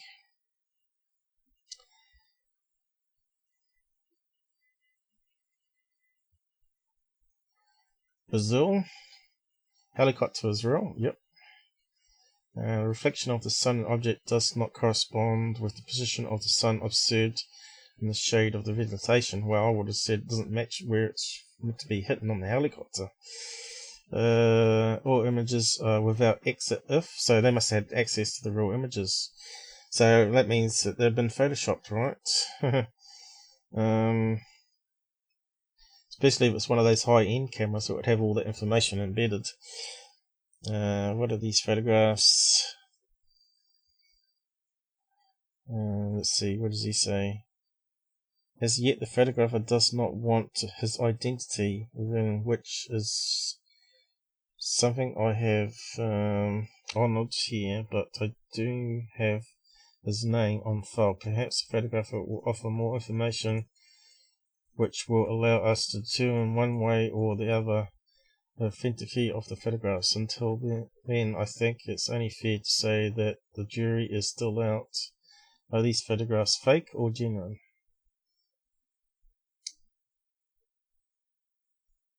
Does not correspond to position.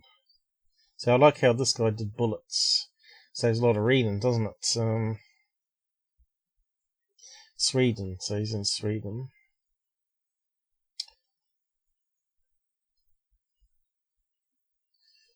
There's a lot of reading on this. Photoshop. Does anyone talk about the flare? Does it reflect colour? But none of them talked about it being a lampshade. That's fairly obvious, surely. It's been cropped and cut. Anyway, we'll just leave it there, I think. I think I've probably slam dunked that one enough now. Oh, did I post a link to it? I think I did. Open Minds. I'll post it again just in case. Go and have a read of it yourself. Open Minds. China UFO. But the only reason I brought that up is on that TV show, Storm in Area 51, and the UFO bros said it was real. Well, real to them, and to me it didn't look real. There was too many things that sort of give it that grumbly gut syndrome where you think, oh no, something not quite right with this. So we didn't find out what camera it was, but the camera techs back then was amazing, but pricey, obviously. It's even better now, of course.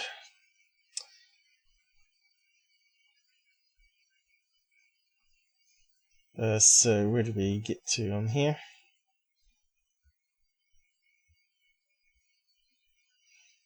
Yeah.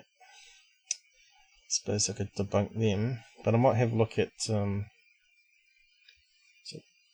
that was that one. Close that one. Storm Air 51. Keep it up. We're all trying to figure out what the hell it is. Right, that was the other one with the flying thing. So that was on the same show, and I sent a thing to the UFO bro to have a watch of my analysis of the Area 51 object. I'll just mute that. This video here that security and many others were putting around.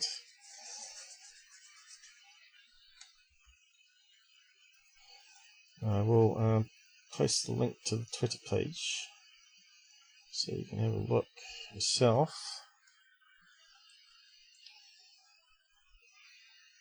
So it made the newspapers, this one here. And if you have a look at that, it looks like something running over the lens, right? So you can see it skipping. And now it's landed on the lens, it's sort of jumping along the lens. And once you know that that's something that's jumping off the lens, hovering in front, flying around, there you go, it's like a blowfly. You can see the legs on it sometimes. Now it's gone out of focus more because it's closer to the camera. So to me that's definitely like a blowfly, green fly. That's someone's obviously created a disinformation leak from Area 51. So you can see the wing structures here, right? The triangle bits. I hate it when it does that. See the triangle bits that you get on the wings. And we talked about a handy cam, so it's going to reflect the light from the sun. And if you look carefully, you can actually see it's got like blurry little bits sticking out, which are the legs, these bits here. But yeah. And then I got an example of a fly flying around, a blowfly or green fly. I think the one might be a black one, so it might be a blowfly. You can't see the wings there, but that's where it's hovering off in front of the camera lens, right? And then I do an out of focus one of the same video. There you go, you got a UFO, right? Although it's still not as bad because it's a HD video of a fly and you can still see little flappy bits happening. But there you can see where it zooms off, which is very similar to this video here where it jumps off and flies and zooms back this way. There you go. Exactly the same. It jumped off the lens there. And all this thing with the radar thing down the bottom, that's sort of been from another video, probably of a real test flight. So what they've done is overlaid one video on top of the other. Did a good job of it, blurred it. But you can see even if the radar data doesn't sort of match, that's way over here, you see, it should be over here, right? That little blob.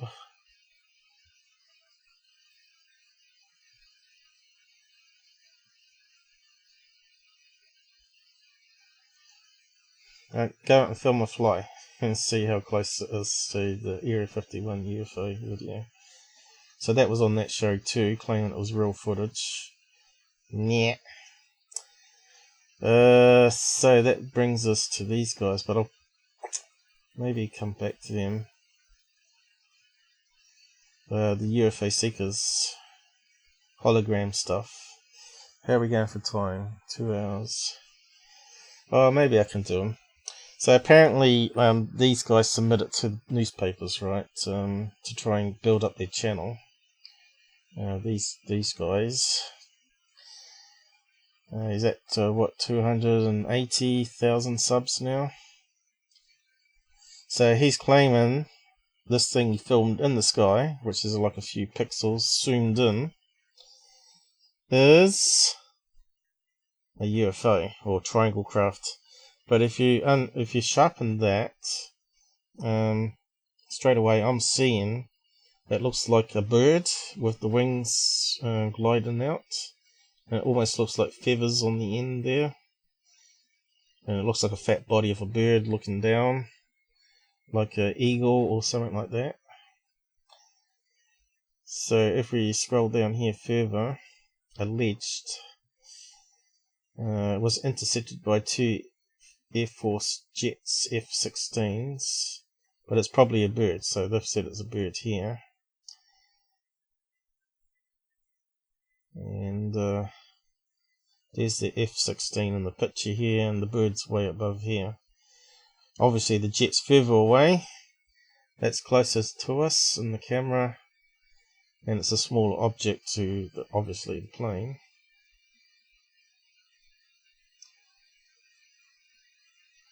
I've posted it there, it's on the aviationist. Obviously someone that talks about planes. UFO Seekers. So I've talked about UFO Seekers.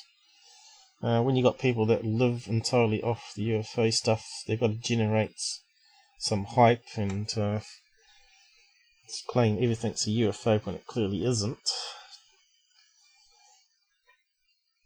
And so down here, what does it say here? Oh, taken the closest stock image I can find.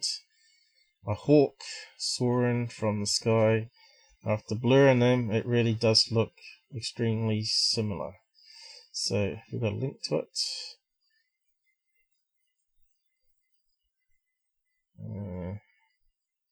It does look like a bird. That's the first thing I thought when I saw it. Bird. Okay, let's see if it opens up. Ah, it's Mick West. Oh well, he said it was a bird too. And that was the angle I was looking at. although this is more fluffy feathers on the end, so it's not quite the right image. And what else we got here? Oh, that's it, is it?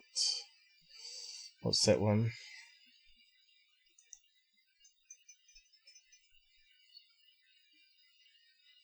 Okay, that one's a better one. Who put that one up? Mick West again, is it? Aircraft. So, aircraft spots. So that's not the right angle, but it's got the right feathers. You can see the blurriness. It needs to be turned on the x-axis going this way, I think. X, Y, Z. And then we'd see the other wing out the other side.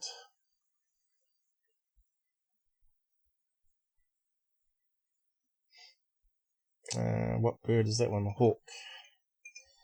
So yeah, I agree with those.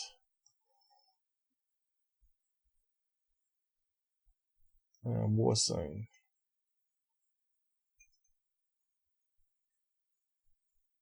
We got oh right, we got that page already.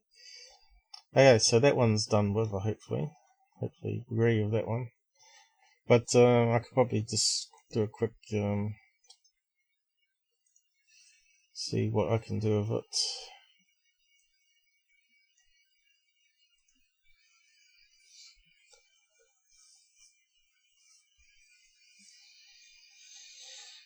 So where's everybody today?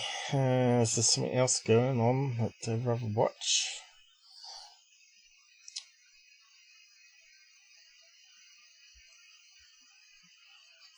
Do I blow their fantasy too much?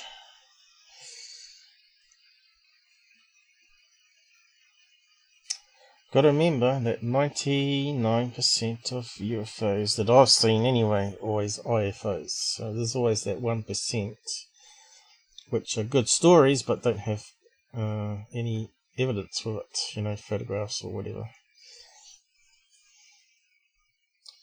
I should close that down.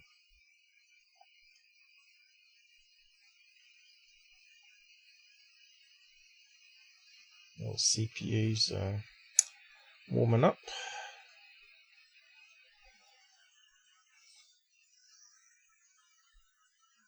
So the average watch time today so far is 17 minutes. Maximum attention span today. Yeah, so can we sharpen it? Because it gives us real-time stats on the admin panel now, which is kind of good. We've had 20 people drop by, 27 people drop by, and the average time for them is 17 minutes. I suppose that's not too bad. We've had worse, 4 minutes, 5 minutes attention spans. Okay, so what we got? Sharpening tool. We want photo. Sharpen plus. See what that can do for us. Stick a wee bit of radius. Probably need the original image. But yeah, we can start to see more dense part here where the body is.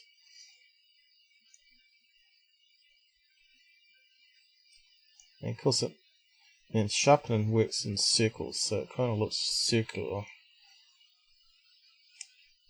But you can see there's a lot of motion blur there, which you wouldn't get with a solid craft. On the edge and on the tips seems to be going this way. You can turn down the lighting.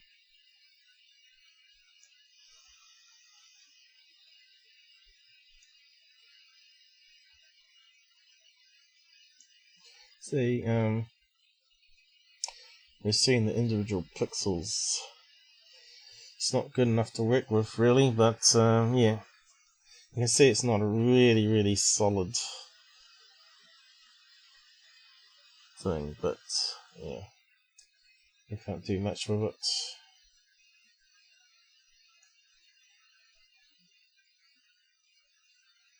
Definitely doesn't look like a triangle now though. So if we play around with the colours,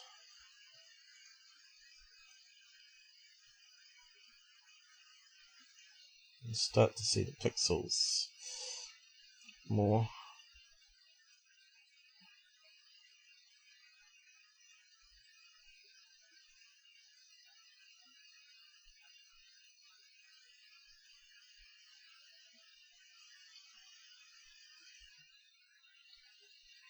So you can see it's definitely a real image. And you start to see the individual pixels. So it's far away from the camera.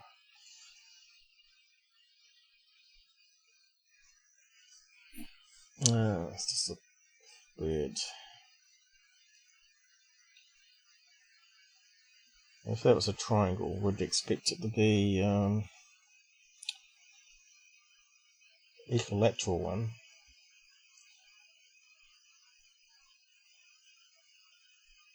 What happened there? We need to unfill it.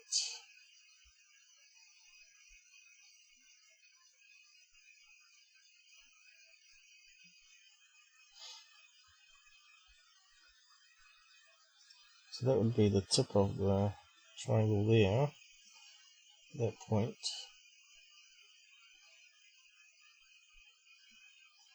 That would have to be the other side there. Maybe make it smaller. That means it's way off, right? But we'd have to move it in the 3D axis. I don't know if we can do that.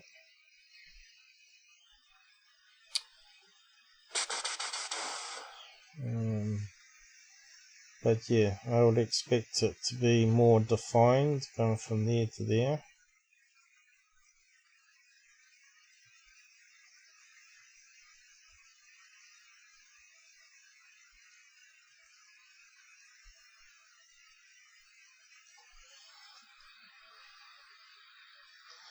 And if we rotate it around the other way, oops, I wanted to get that.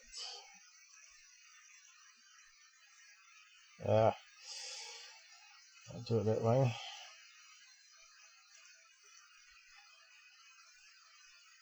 If we look at the other side here, looks like it dips in, goes back out, which is what you get with a bird.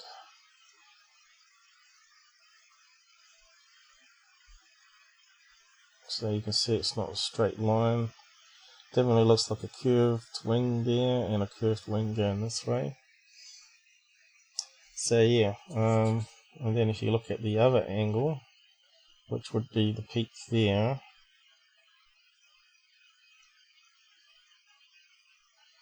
again you can see it's not very defined. We've got a lot of scruggly bits out the side here. So that to me makes it a bird. So we'll just close that down there now. So that one's done. And holograms I'll leave to last. What was that one there? Alright, Strange World. I just wanted to mention this new show. Does all these. I actually watched it and I thought it was quite good. Strange World 2019. I think there's another Strange World with the same title. Just post the image to this.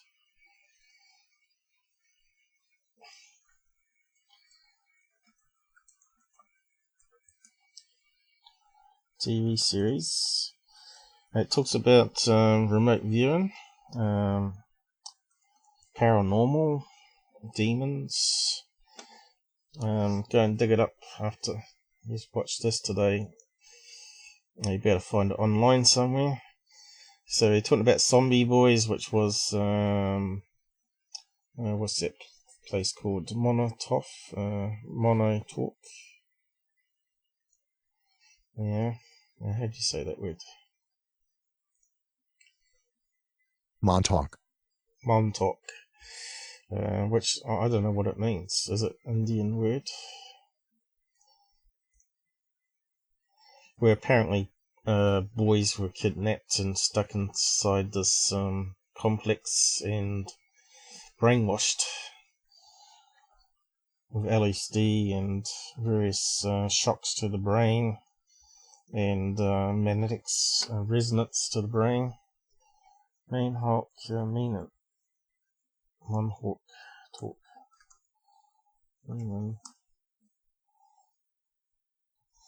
Device from the place name of Mohawk.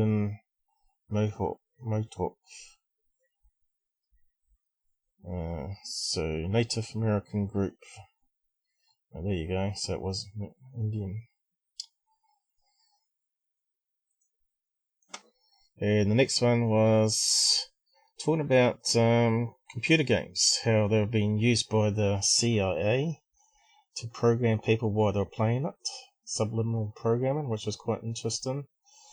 Next one was Without Trace, which is a bit like 411. That was quite an interesting one. He goes out into a forest and tries to see if he can see any skinwalkers or UFOs, and he does actually get some strange orange light on camera, which is quite fascinating, because I know someone talked about seeing an orange light on the last live that we had, saying it was getting closer and closer to his farmhouse. What was his name? He didn't join our Discord group, so if he's out there watching, he might want to watch that episode there. Little B, I won't say that because it's a swear word. What was that one? Oh, that was talking about James Dean car crash, and he goes and finds a piece of the car and puts a one of those EMF detectors, and it just goes up to about 200 EMF spike for no apparent reason, which you shouldn't be able to do if there's no electricity or magnets near it. Unless that guy that's on the museum had one in his pocket. So I would have asked him to step back while it was going, just to make sure. Well, they may have rigged up the table.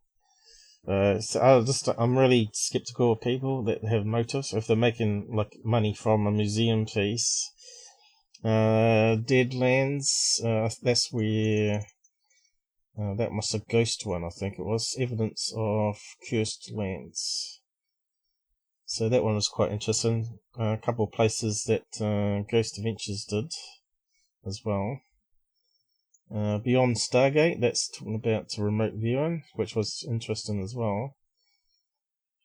And he actually gets the guy to do it live on TV, which is quite interesting. He's got random 10 photographs, and he asks them to pick an envelope. And he remote views it, and he picks it out, he says it's this and this, and it's got this and this, and sure enough it was, but it was pretty vague. It wasn't like it's at so-and-so location, so-and-so lake, or whatever it was. So yeah, but it was no way would you be able to guess it unless you were cheating, from what I could see on that episode. So go and check it out. And this one here is talking about overlords, which was talking about artificial intelligence, was it? I think it was. But he put this scalp on, and he actually looked at people's faces on images, and the computer worked out what the image of that he had in his brain, and it looked almost identical to the photographs. So yeah, it's kind of interesting. They've managed to map how the brain looks at faces of people, and then determines how much of a beard or moustache it has on the image. It makes a 3D image of it, so that one's quite fascinating too. And the demon one, again, is talking about paranormal, which again wasn't too bad, but a bit spooky, so don't watch it at night time. Might scare you. So close that one down now. Holograms, all the rest of those ones. So let's have a look at Third Phase. There's something they put up that I want to go over.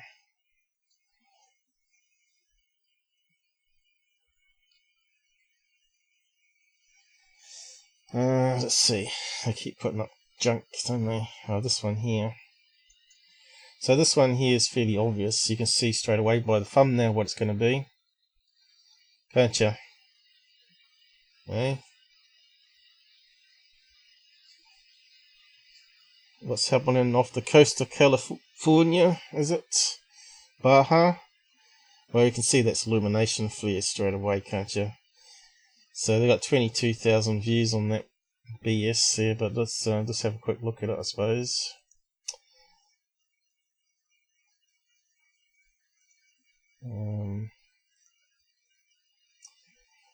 I'll mute them because I'll probably have a laugh at what they're saying, probably. I'll speed it up a wee bit. Here we go. What have we got? Here we go. September 2009. That's ages ago. So this has probably been around already. There we go. Oh, what is it? It's a whole group of UFOs. Nah.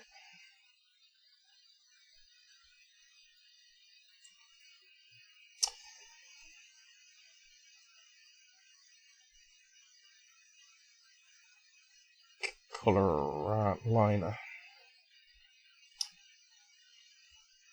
You can see that sort of look like they're drifting down even. And they're flickering. They're far enough away that you don't see the smoke though. That's a...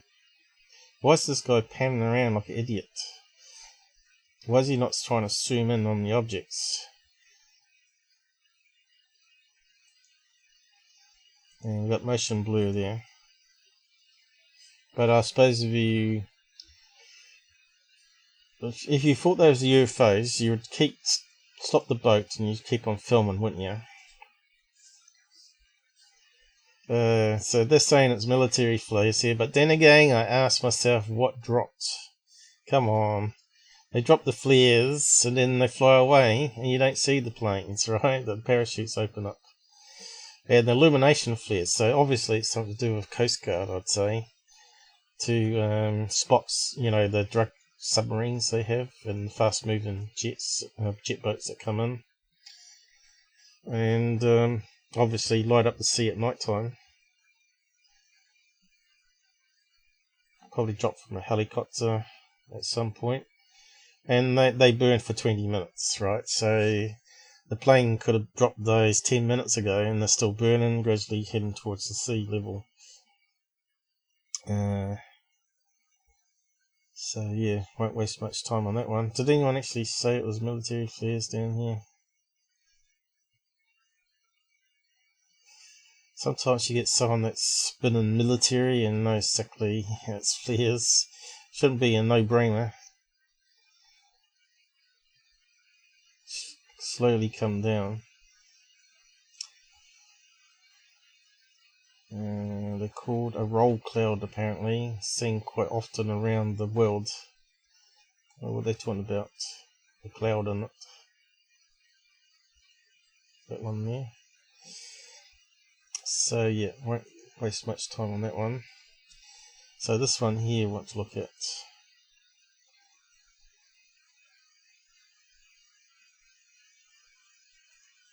Angeles, but let's get to this. The Rio So Rancho sighting captured. Don't know if it's loud enough. Let's drop down again. October 3rd.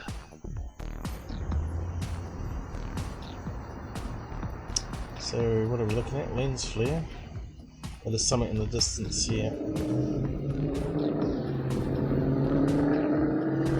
Now, what's that look like to you guys? 3 lights in the sky moving. Getting lower and lower. By the looks of it. Slowly lower. Plane coming into land. Alright, this was captured by Leonard Farfan. Okay, so looks like plane lights. Is one of those a reflection in the glass? I think it is. I think that one there is a reflection of that one. Bit hard to tell though. 2 planes? I think it's 1 plane though.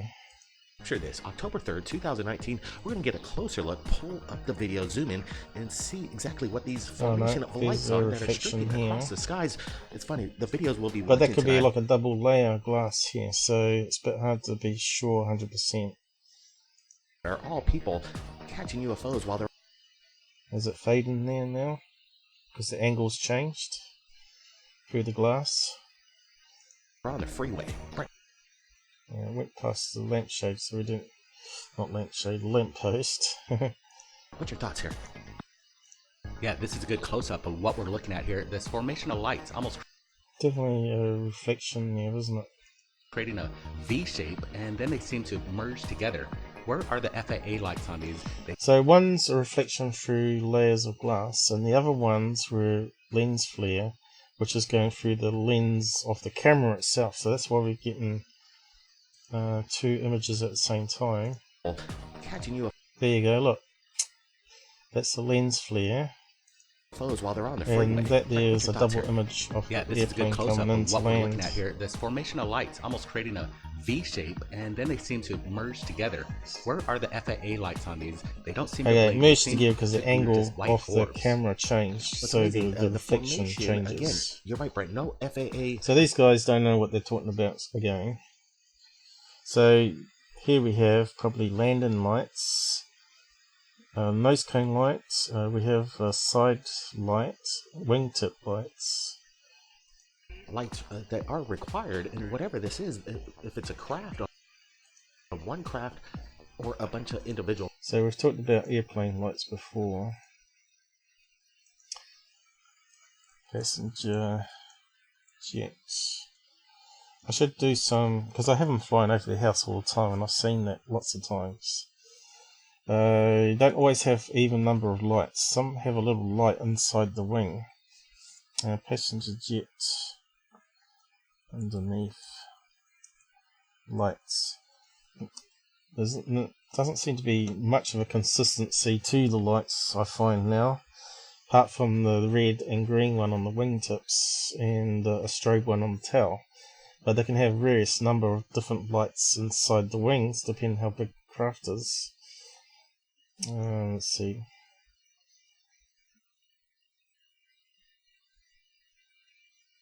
So that would be good if we had lights.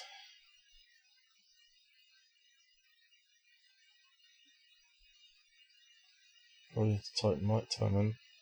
So they have these bright ones inside the wings here, but here you can see there's another one here. There's a big bright spot, landing light, and then also got this little spotlight on the front. So it could be one of these small jets coming in to land. So that's probably the best one we've got so far. Of the 4 lights. Nose cone, little inside light, and 2 on the wing. Oh, what's happened?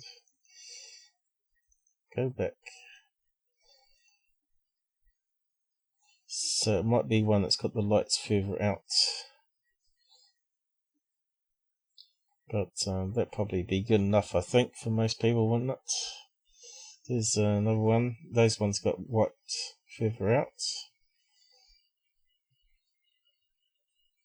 And 3 bright ones inside. That's slightly different. But there you can see the green. They look like white lights, but that's green, and that one's red. So here we go. This one's closer to what we were looking at. So before we didn't have a tail light one. Can't see the tail lights.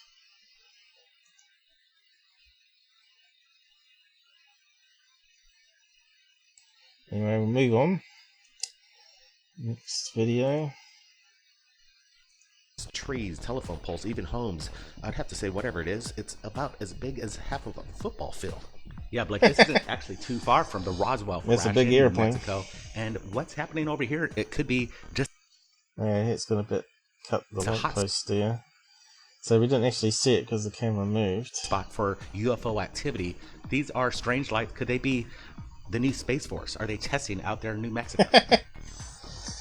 So what they should have done is got the time, date, I don't know if information's been published or not, and plugged it into Flight Radar 24, right?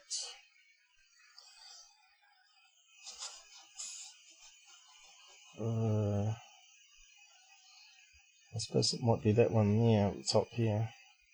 If it's Los Angeles, obviously that could be the one where it's coming into land. I suppose we have to open it up and check.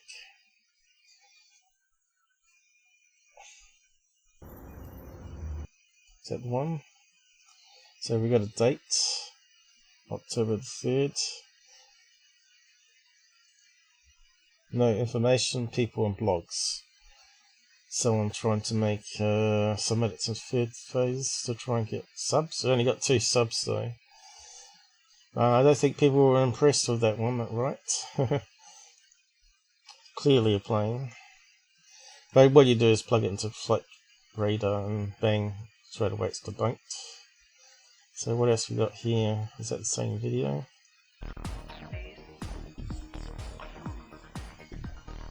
We want to thank Leonard Farfan for sharing their video with us. We're going to be supplying the original link below. Now, let's get to this. Something incredible on the freeway in Michigan off the 175 Grange Hall Road, captured October 3rd, 2019. Watch this. What the heck is that thing? What is it, guys? What is it, hon?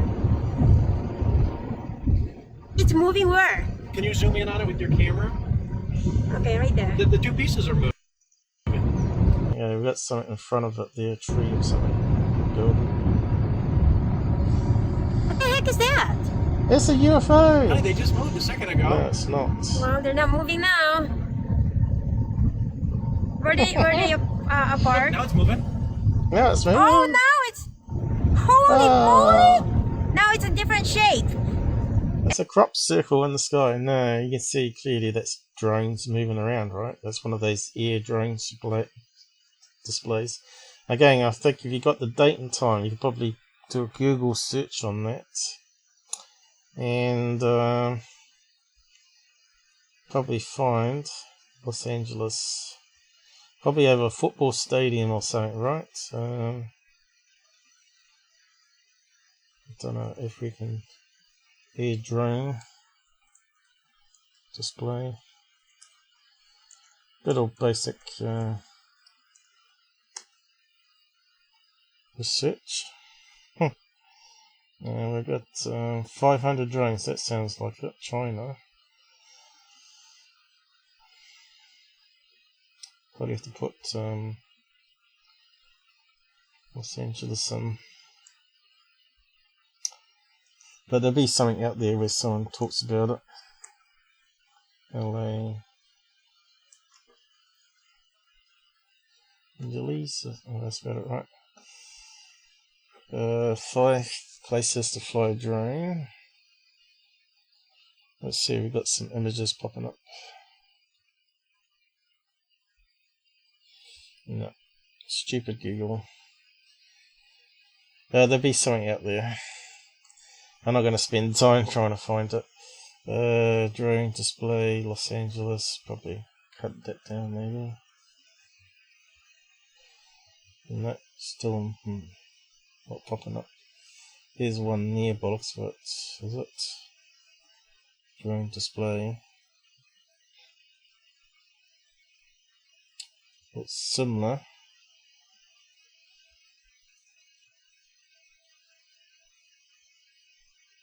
So obviously, they're using more of the world now. Zurich, Cube,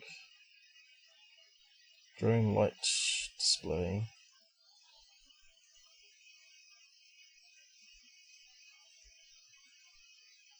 American flag. Anyway, pretty cool. But there'll be an event list somewhere, probably football stadium. Posted by Anom123. So what's the next one? It's a half moon and a square. Honey, what on earth is this tall? What is it? Be careful. Honey, that is tall. Oh, I don't, yeah. It's in the middle of the air. No way. Honey, what is it? I don't know. Be real with me. What is it? Car mirror was there anyway. Enough of those clowns. What's these idiots saying?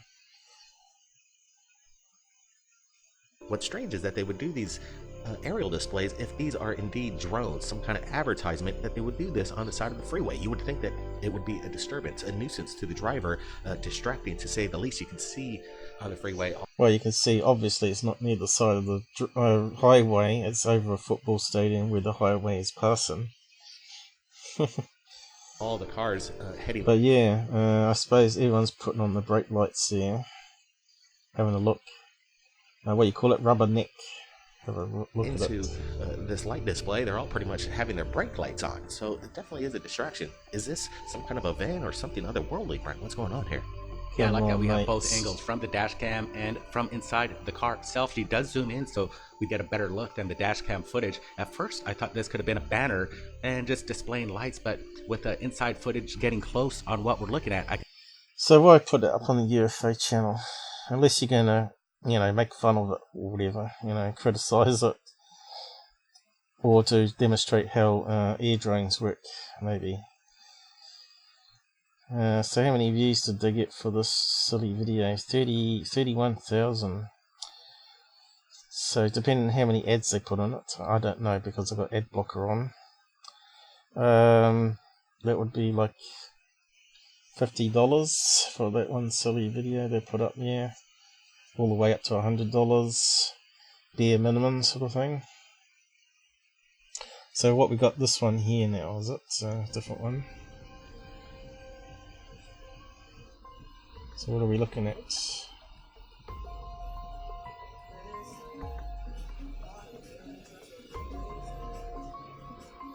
That's some creepy horror movie. Blinking lights, giveaway for a helicopter perhaps. In fact, it looks to me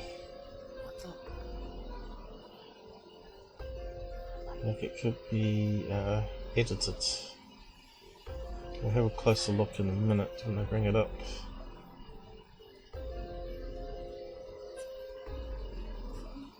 It's got to be a helicopter. Right. Anon123 submitted this video. He uploaded it October 4th, and he captured it over Los Angeles. Right now, we're looking at this a little closer, and we're going to be getting a zoomed up version.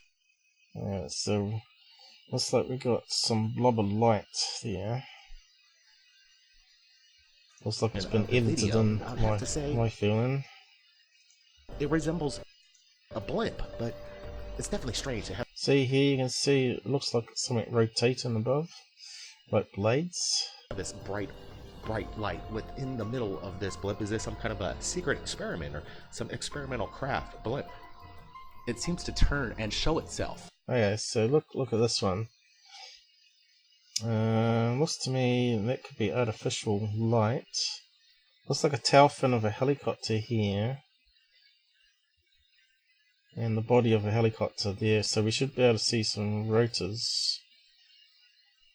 It looks like it's been stretched. Looks like it's been stretched somehow. And they put a blob where the human is a spotlight or something. It almost looks like a flying saucer, a translucent one. Yeah, you can tell. See, it doesn't look right. That looks like it's in sharper detail than this side here.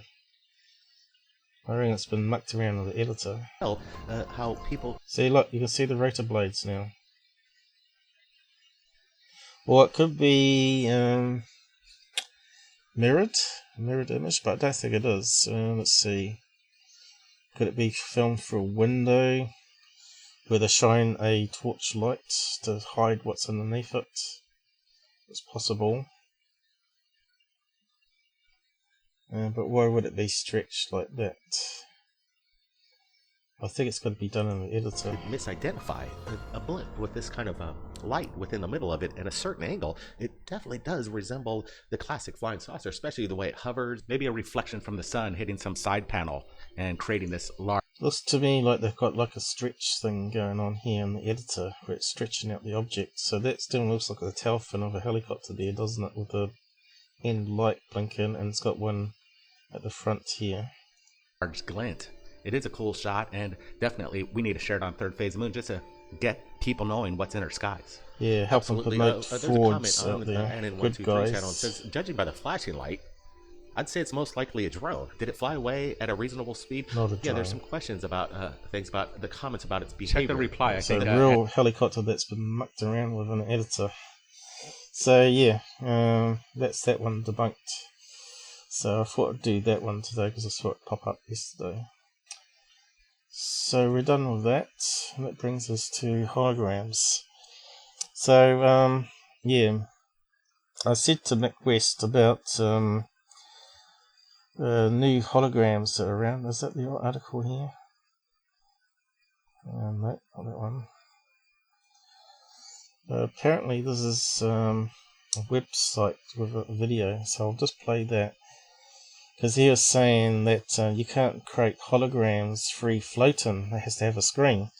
Well, that's not the case. This has been published where they've got a little miniature 3D floating thing, but like you see on Star Wars, without a screen, and it's projecting it using lasers and the illuminated air particles. Some clever science going on there. So I'll just open that up.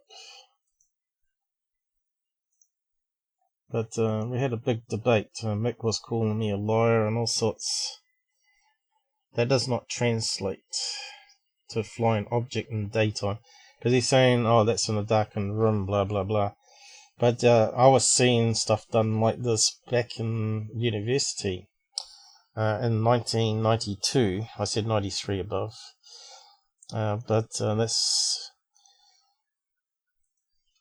he said he's calling me out. So I wasn't too happy about that. So whatever. It translates to what I've been saying. I've seen it firsthand in a university display back in 93. It's actually 92 it was. 92, 93. I have to call you out on that one. Show something similar to that paper from pre-95. Heck, show something from pre-2015.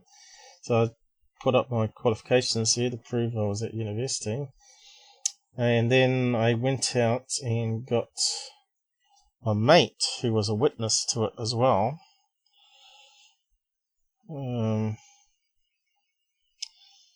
It wasn't a clear hologram.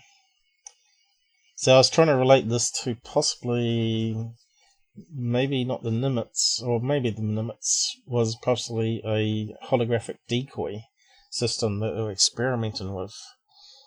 He says it can't be because holograms are not that good. So this guy doesn't think out the box like I do.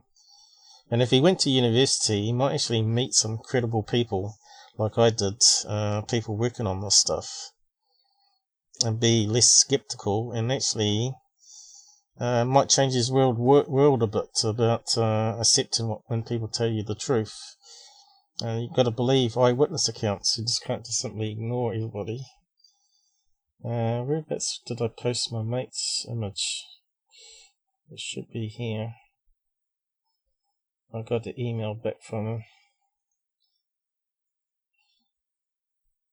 Oh, here it is. So, it's my mate. I asked him, did he remember it? And he wrote back to me, his name's Blair. Long time no see. Yeah, you're pretty much correct. It was indeed a 3D image, although not technically a hologram. So, a hologram is like one of those ones on a bit of a card that creates a 3D illusion. What he means here is a holographic projection.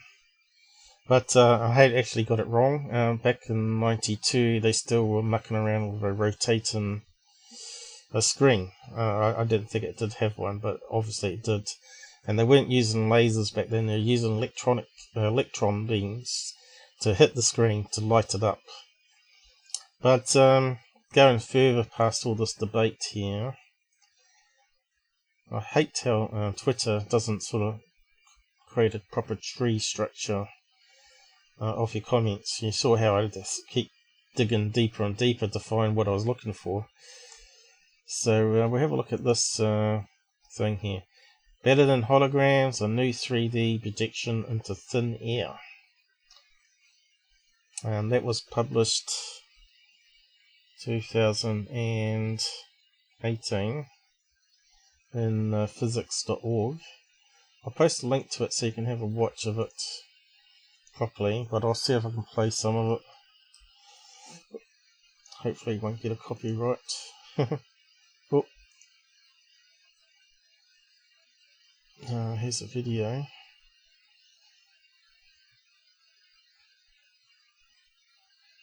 And they've got little tiny ones too.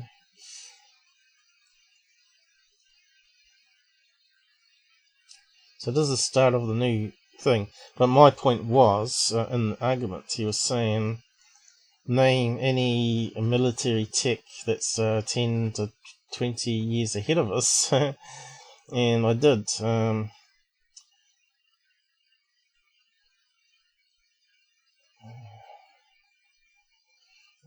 Don't need that one now. I don't think it's that one.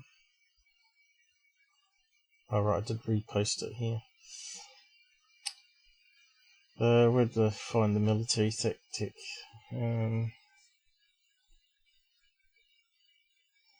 in the debate there somewhere. I'll find it. So I'll just play this for the meantime. I'm not sure if it's YouTube. I guess it is. Let's slow it down a 3D shape, seemingly made. So it's pretty basic 3D thing. That's the sort of thing I saw back in '92. That very crude wireframe type thing, like that. But look how small they've made that one. So now they just need to scale it up, right? We've got a talking head here.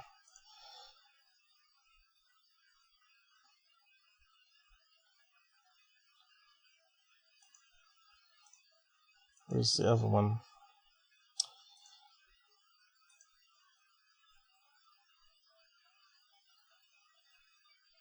So obviously this is a prototype using really small lasers. But yeah, that looks like a solid thing, doesn't it? Floating in the air there.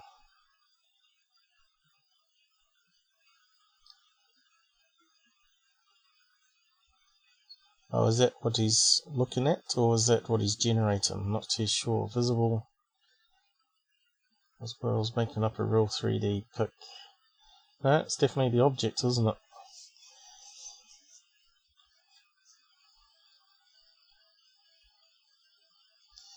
I 1600 DPI.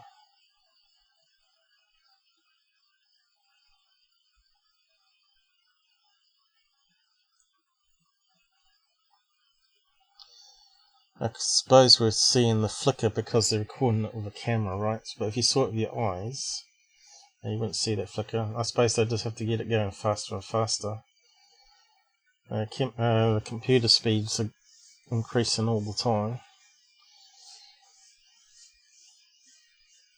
So what they're using this for, I don't know.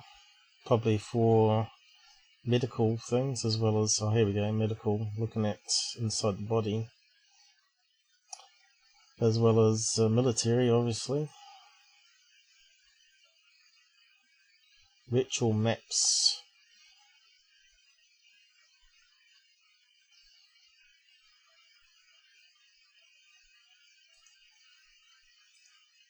I thought they might show us the guy, that one there, which is more interesting.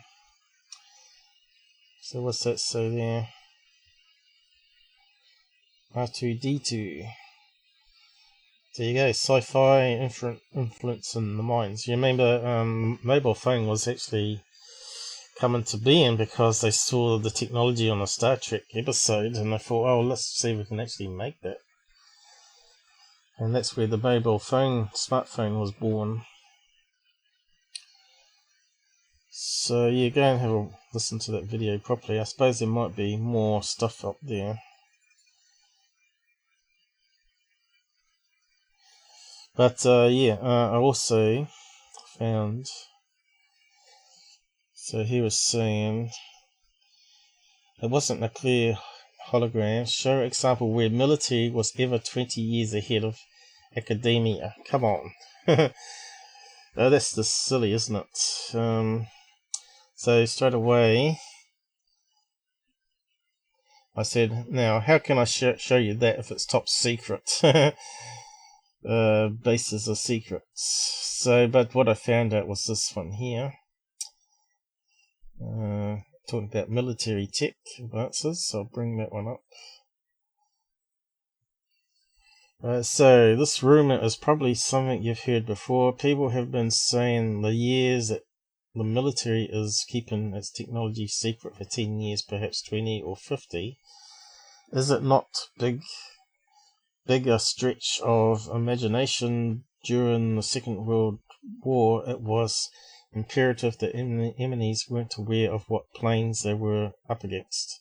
The same is true of the Cold War, when the B-2 Spirit stealth bomber was developed. The B-2 was regarded as one of the government's most secretive experimental planes of all time. It was developed in secrecy from as early as 1980, but we didn't first hear about it, first public display, until 1988. An estimated $23 billion was secretly spent on development over the time.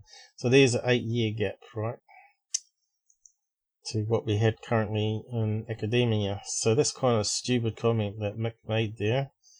But if you go to that thing, it talks about a lot more, which is quite good. I'll post a link to it. Go out.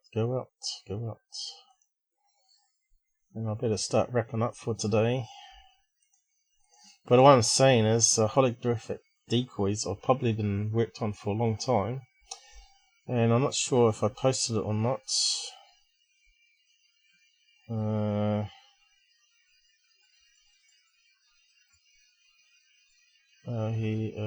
Right, here it is. Hello Bob, if you're out there. Bob in Arizona. He's an ex-vet, and he's about 68, I think. He saw a laser hologram being demonstrated in the late 70s at a birding proving grounds by a team from Caltech. Under the right lighting and background conditions, the static tank and aircraft looked pretty much real from a distance. But there was no sound, and as we walked around the images, they were blurry up close. I thought it was a waste of duty day. So back in the 70s, they had basic hologram, even though they were static. Laser in air holograms, laser holograms, projections. So they're working. That puts it early 90s, or when I first saw it in university. That was when it's first been in public view. That's a 20-year gap there straight away, right? 70 to 90. So again, Mick is wrong. And of course, he wouldn't believe this guy, being an ex-vet. No, he's probably a hoaxer, lying. Wrong. And this guy talks about, did I post that one? I'll just post it.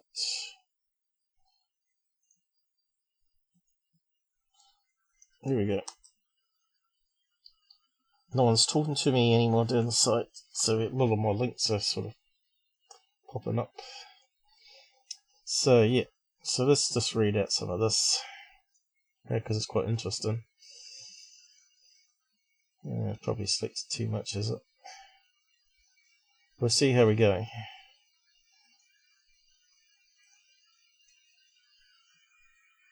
Is it true that the technology currently being developed by the military is decades ahead of anything currently known about in the public domain? This rumor is probably something you've heard before. People have been saying the years that the military is keeping its technology secret for 10 years, perhaps even 20 or 50 years. It's not too big a stretch of the imagination. During the Second World War, it was imperative that enemies weren't aware of what planes they were up against. The same is true of the Cold War, when the B-2 Spirit stealth bomber was developed. The B-2 was regarded as one of the government's most secretive experimental planes of all time. It was developed in secrecy from as early as 1980, but didn't get its first public display until 1988. An estimated $23 billion was secretly spent on development over this time. More recently, the Northrop Grumman RQ-180 has been developed in secrecy. The program dates back to at least 2005, and to this day the RQ-180 remains elusive, despite the fact it supposedly went into action in 2015. The RQ-180 is a super-advanced unmanned drone. It's rumored to be able to fly non-stop for 24 hours and is used for surveillance. So it took at least 8 years for the B-2 to become public knowledge, and it's been 13 years since the RQ-180 went into development, and still very little is known about it. But there is another top-secret military project which is rumored to have started in the late 90s, and we still know nothing about it at all. 90s. The project, codenamed Black Star, was first reported in 2006 by the Aviation Week and Space Technology magazine. It is believed to be an orbital spaceplane system. Its role is said to be to give the United States government orbital reconnaissance capabilities. This has earned it the nickname the Space Bomber. If the Black Star really exists, then the US government kept its development secret for at least 18 years and has covered up its operations since at least 2006. There are countless other examples like these from militaries from all around the world. So, it seems clear that military technology is at least 10 years ahead of what we know about in the public domain. However, military tech isn't actually any more advanced than commercial tech, which is developed over several years in secrecy too. During the Second World War, the countries that developed aircrafts and weapons used civilian workforces. Developing defense technology became a goal that the whole country shared and worked towards for the military. Also, it should be remembered that during the war national security was respected. After all, loose lips sink ships. This meant that the military were at the forefront of technological development, and the tech they came up with was kept secret for decades. Today things are a little different. The world is no longer at war, at least not with air battles like in World War II. We also made it through the Cold War, a period where there was a constant threat of nuclear attack from the Soviet Union, a time when the US and other nations developed aircraft in secrecy, like the B-2. This doesn't mean that the military has let its guard down, but during peacetime the public sector is also able to focus on advancing technology. In 2017, the US Department of Defense asked for $72 billion worth of funding for research and development. Meanwhile, in the public sector, Apple had a rand budget of $10 billion in the same year. True, this is only 1/7 the amount of funding, but Apple was spending this cash on new versions of a handful of their core products, whereas the DoD need to build aircraft, weapons and much more. Apple aren't the only ones. Google's parent company spent $16.6 billion on rand across its many properties in 2017, and Amazon spent nearly $23 billion. Businesses' willingness and ability to invest in research has been on the rise for years, and this has evened out the playing field. It's no longer necessarily the case that the military are developing technologies that the public domain doesn't have access to. It's likely that the tech giants are working on similar technologies to the military, although those technologies might be being used and applied in different ways. Yep. You got to remember that Google and Amazon are using the same bright minds and universities as the military are using, right? And probably they offer a lot more money than the military probably was to do the researching for them. So what's Amazon working on? They're working on blips and drone delivery system, and then you got Google that's got their flying taxis that are being experimented with in New Zealand at the moment, which are controlled by artificial intelligence, and you can fly to your house from the airport, local airport. So they're testing that here in New Zealand at the moment. So yeah. I'll just read out the rest of this here. But this goes to show, we don't know what's going on out there, and they do keep things secret for 18 years. Whether it is Apple or the DoD, we won't know what they're up to anytime soon. The military keep their development secret to give them an advantage over their enemies, whereas in the technology industry companies keep their development secret to give them a commercial advantage over their competitors. All this means that yes, the military technology being developed is far more advanced than anything that is commercially available, but so is the tech that companies like Apple, Google and Amazon are working on. This is just the normal development cycle of any product, and much of the technology will be based on the same principles no matter who is developing it. It's just that Apple are making $1,000 phones while the government are building $500 million aircraft. It doesn't mean that the US military has an army of super advanced autonomous artificially intelligent fighter robots. They might be working on it, but they're likely to be brought into operation at around the same time that AI home robots hit the civilian market. That's that. So that's really a good readout there. And I think that sort of debunks everything Mick was saying. So if we're doing that now, what does the military, if they're like 10 years, even 10 years ahead in holographic research, and if they were mucking around with static images of full-size planes, which was believable from a distance, what they got now? You know, how many years later are we talking about? 70s, 75 to now. That's 20, 30, 40 plus years. So that's a big difference when mucking around with holograms, but they've been around for a while. So the idea of holograms, like I said, the father of holography is this one here, which is a good readout. But I'm probably going to have to wrap up. It's getting late here now, coming up to 5 PM. Father of holographic. I think if you can't see holographic decoys as something they're going to be working on, I think you lack imagination. And if you can't believe that they've been making it so it works in atmosphere, especially by emitting gases around it to make it more gas to reflect off, make it brighter. I just don't know. To me, you've got to be brain dead, you know. Lack imagination, humour. So holograms, you're talking about the blue and the green and the red lenses. So I suppose that's an image there. So that's tricking the brain. But yeah, this one talks about the guy that sort of come up with the idea, Hungarian by the looks of it.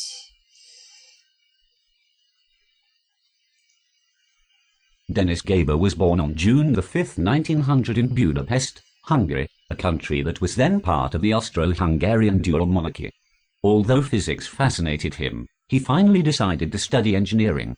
Later he wrote, "Physics was not yet a profession in Hungary, with a total of half a dozen university chairs, and who could have been presumptuous enough to aspire to one of these?" When Gaber was 18, he was sent to northern Italy to serve with the Hungarian artillery in the last months of the First World War. So, in 1980, he began studies in electrical engineering.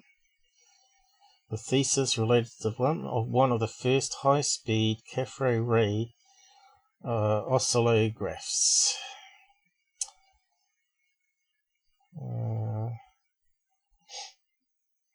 And he's got 62 patents. In development, some of his numerous inventions. We'll just get through it here. Inventor, scientist.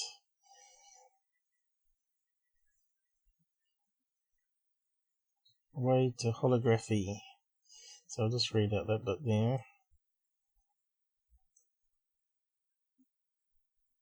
Still interesting stuff, even if it's a bit of history. Holography begins to take its first steps in 1947 in a laboratory of an electrical engineering company where Gaber was working on improving the electron microscope. This instrument had increased 100 times the resolving power of the best optical microscopes, and it was very close to solving the atomic structures, but the system was not quite perfect. Its main limitation was related to the spherical aberration of the magnetic lenses of the microscope. To solve this problem, Geber asked himself, why not take a bad electron picture, but one which contains the whole information, and correct it by optical means? Geber came up with the answer to this question while he was waiting for a game of tennis on Easter Day 1947, and it was to consider a two-step process. In the first stage, the recording, the interference pattern between a coherent electron beam object wave and a coherent background reference wave is recorded on a photographic plate. Geber called this interference pattern hologram, from the Greek word holos, the whole, because it contained the whole information, amplitude and phase of the object wave.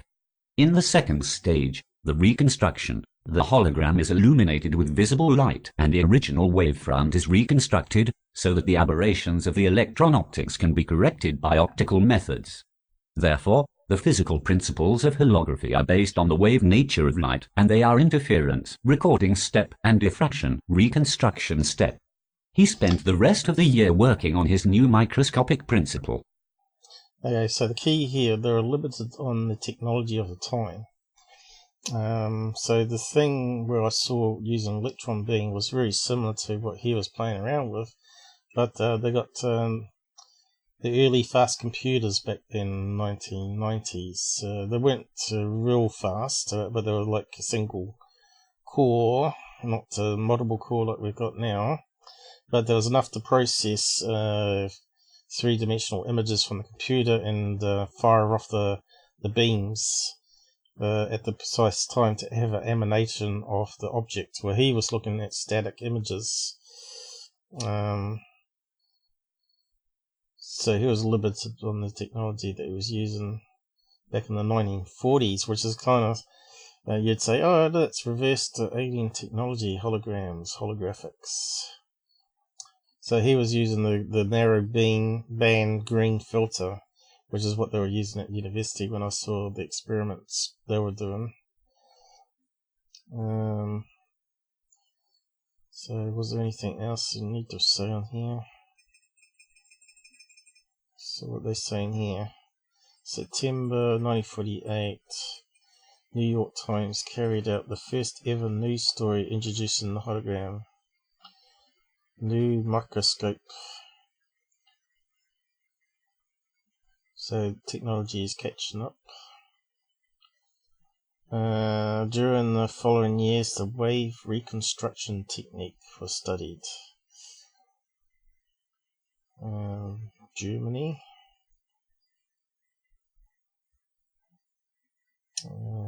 Thesis on holography was 1952. So it's picking up speed there. Only small and blurry images here though. So we just saw something that was like really microscopic hologram on top of a finger, and they were super clear. That's the difference. And now they're using lasers instead of electron beam, which needs to be in a vacuum, else the air slows it down. And time it hits the screen that you want to illuminate, it doesn't have enough brightness. So, but lasers, they can be more powerful and knock out, obviously, the gas in the way that they want to aim at. Well, they're illuminating the actual oxygen in the atmosphere and the air itself. So I have actually got something else here, just to wrap up here. Rotating lead strip and a new method of flexible holographic projections, and this is pretty good. Could you put that around a craft and create a optical illusion? It's like a cheap Chinese idea, but it's quite interesting. I'll see if I can bring it up to big screen. And I'll just copy the link for these guys to have a watch. But you can see it's very cheap. It's just like two strips that's spinning around like on a fan. But it creates really interesting 3D patterns that you can project. I mean, I can't see it from your smartphone, is it? Probably. Or a Bluetooth. China. So what's China up to? See, they seem to be like cutting edge stuff on this sort of stuff now too. Could they be creating drones that can project holograms and use it to test it against Navy people? Who knows? It's possible.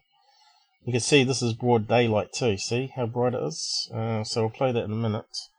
Trying to rotate in hologram. And of course it's flexible, so if you can, like a fan, so you can put your hand in it and stop it, and you won't get hurt.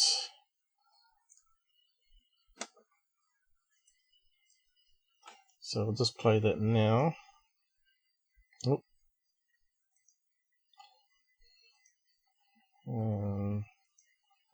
Speeds up a wee bit. That's quite long. So here you go. Look at this. Now you can see the rotating, but obviously we can't see it three-dimensionally here, but on a video. But I suppose you could buy one of these things to play around with and just transmit it from your phone. Now if you got that spinning fast enough, or more blades, and somehow pop that out around a craft on all sides, I could see it could make a believable artificial tank or plane or whatever you wanted to project, a UFO.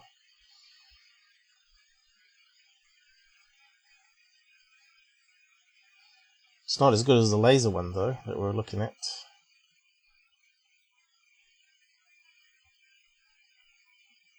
So that's holding it that direction there, isn't it? So you can actually see the fins going around, right? That was quite good.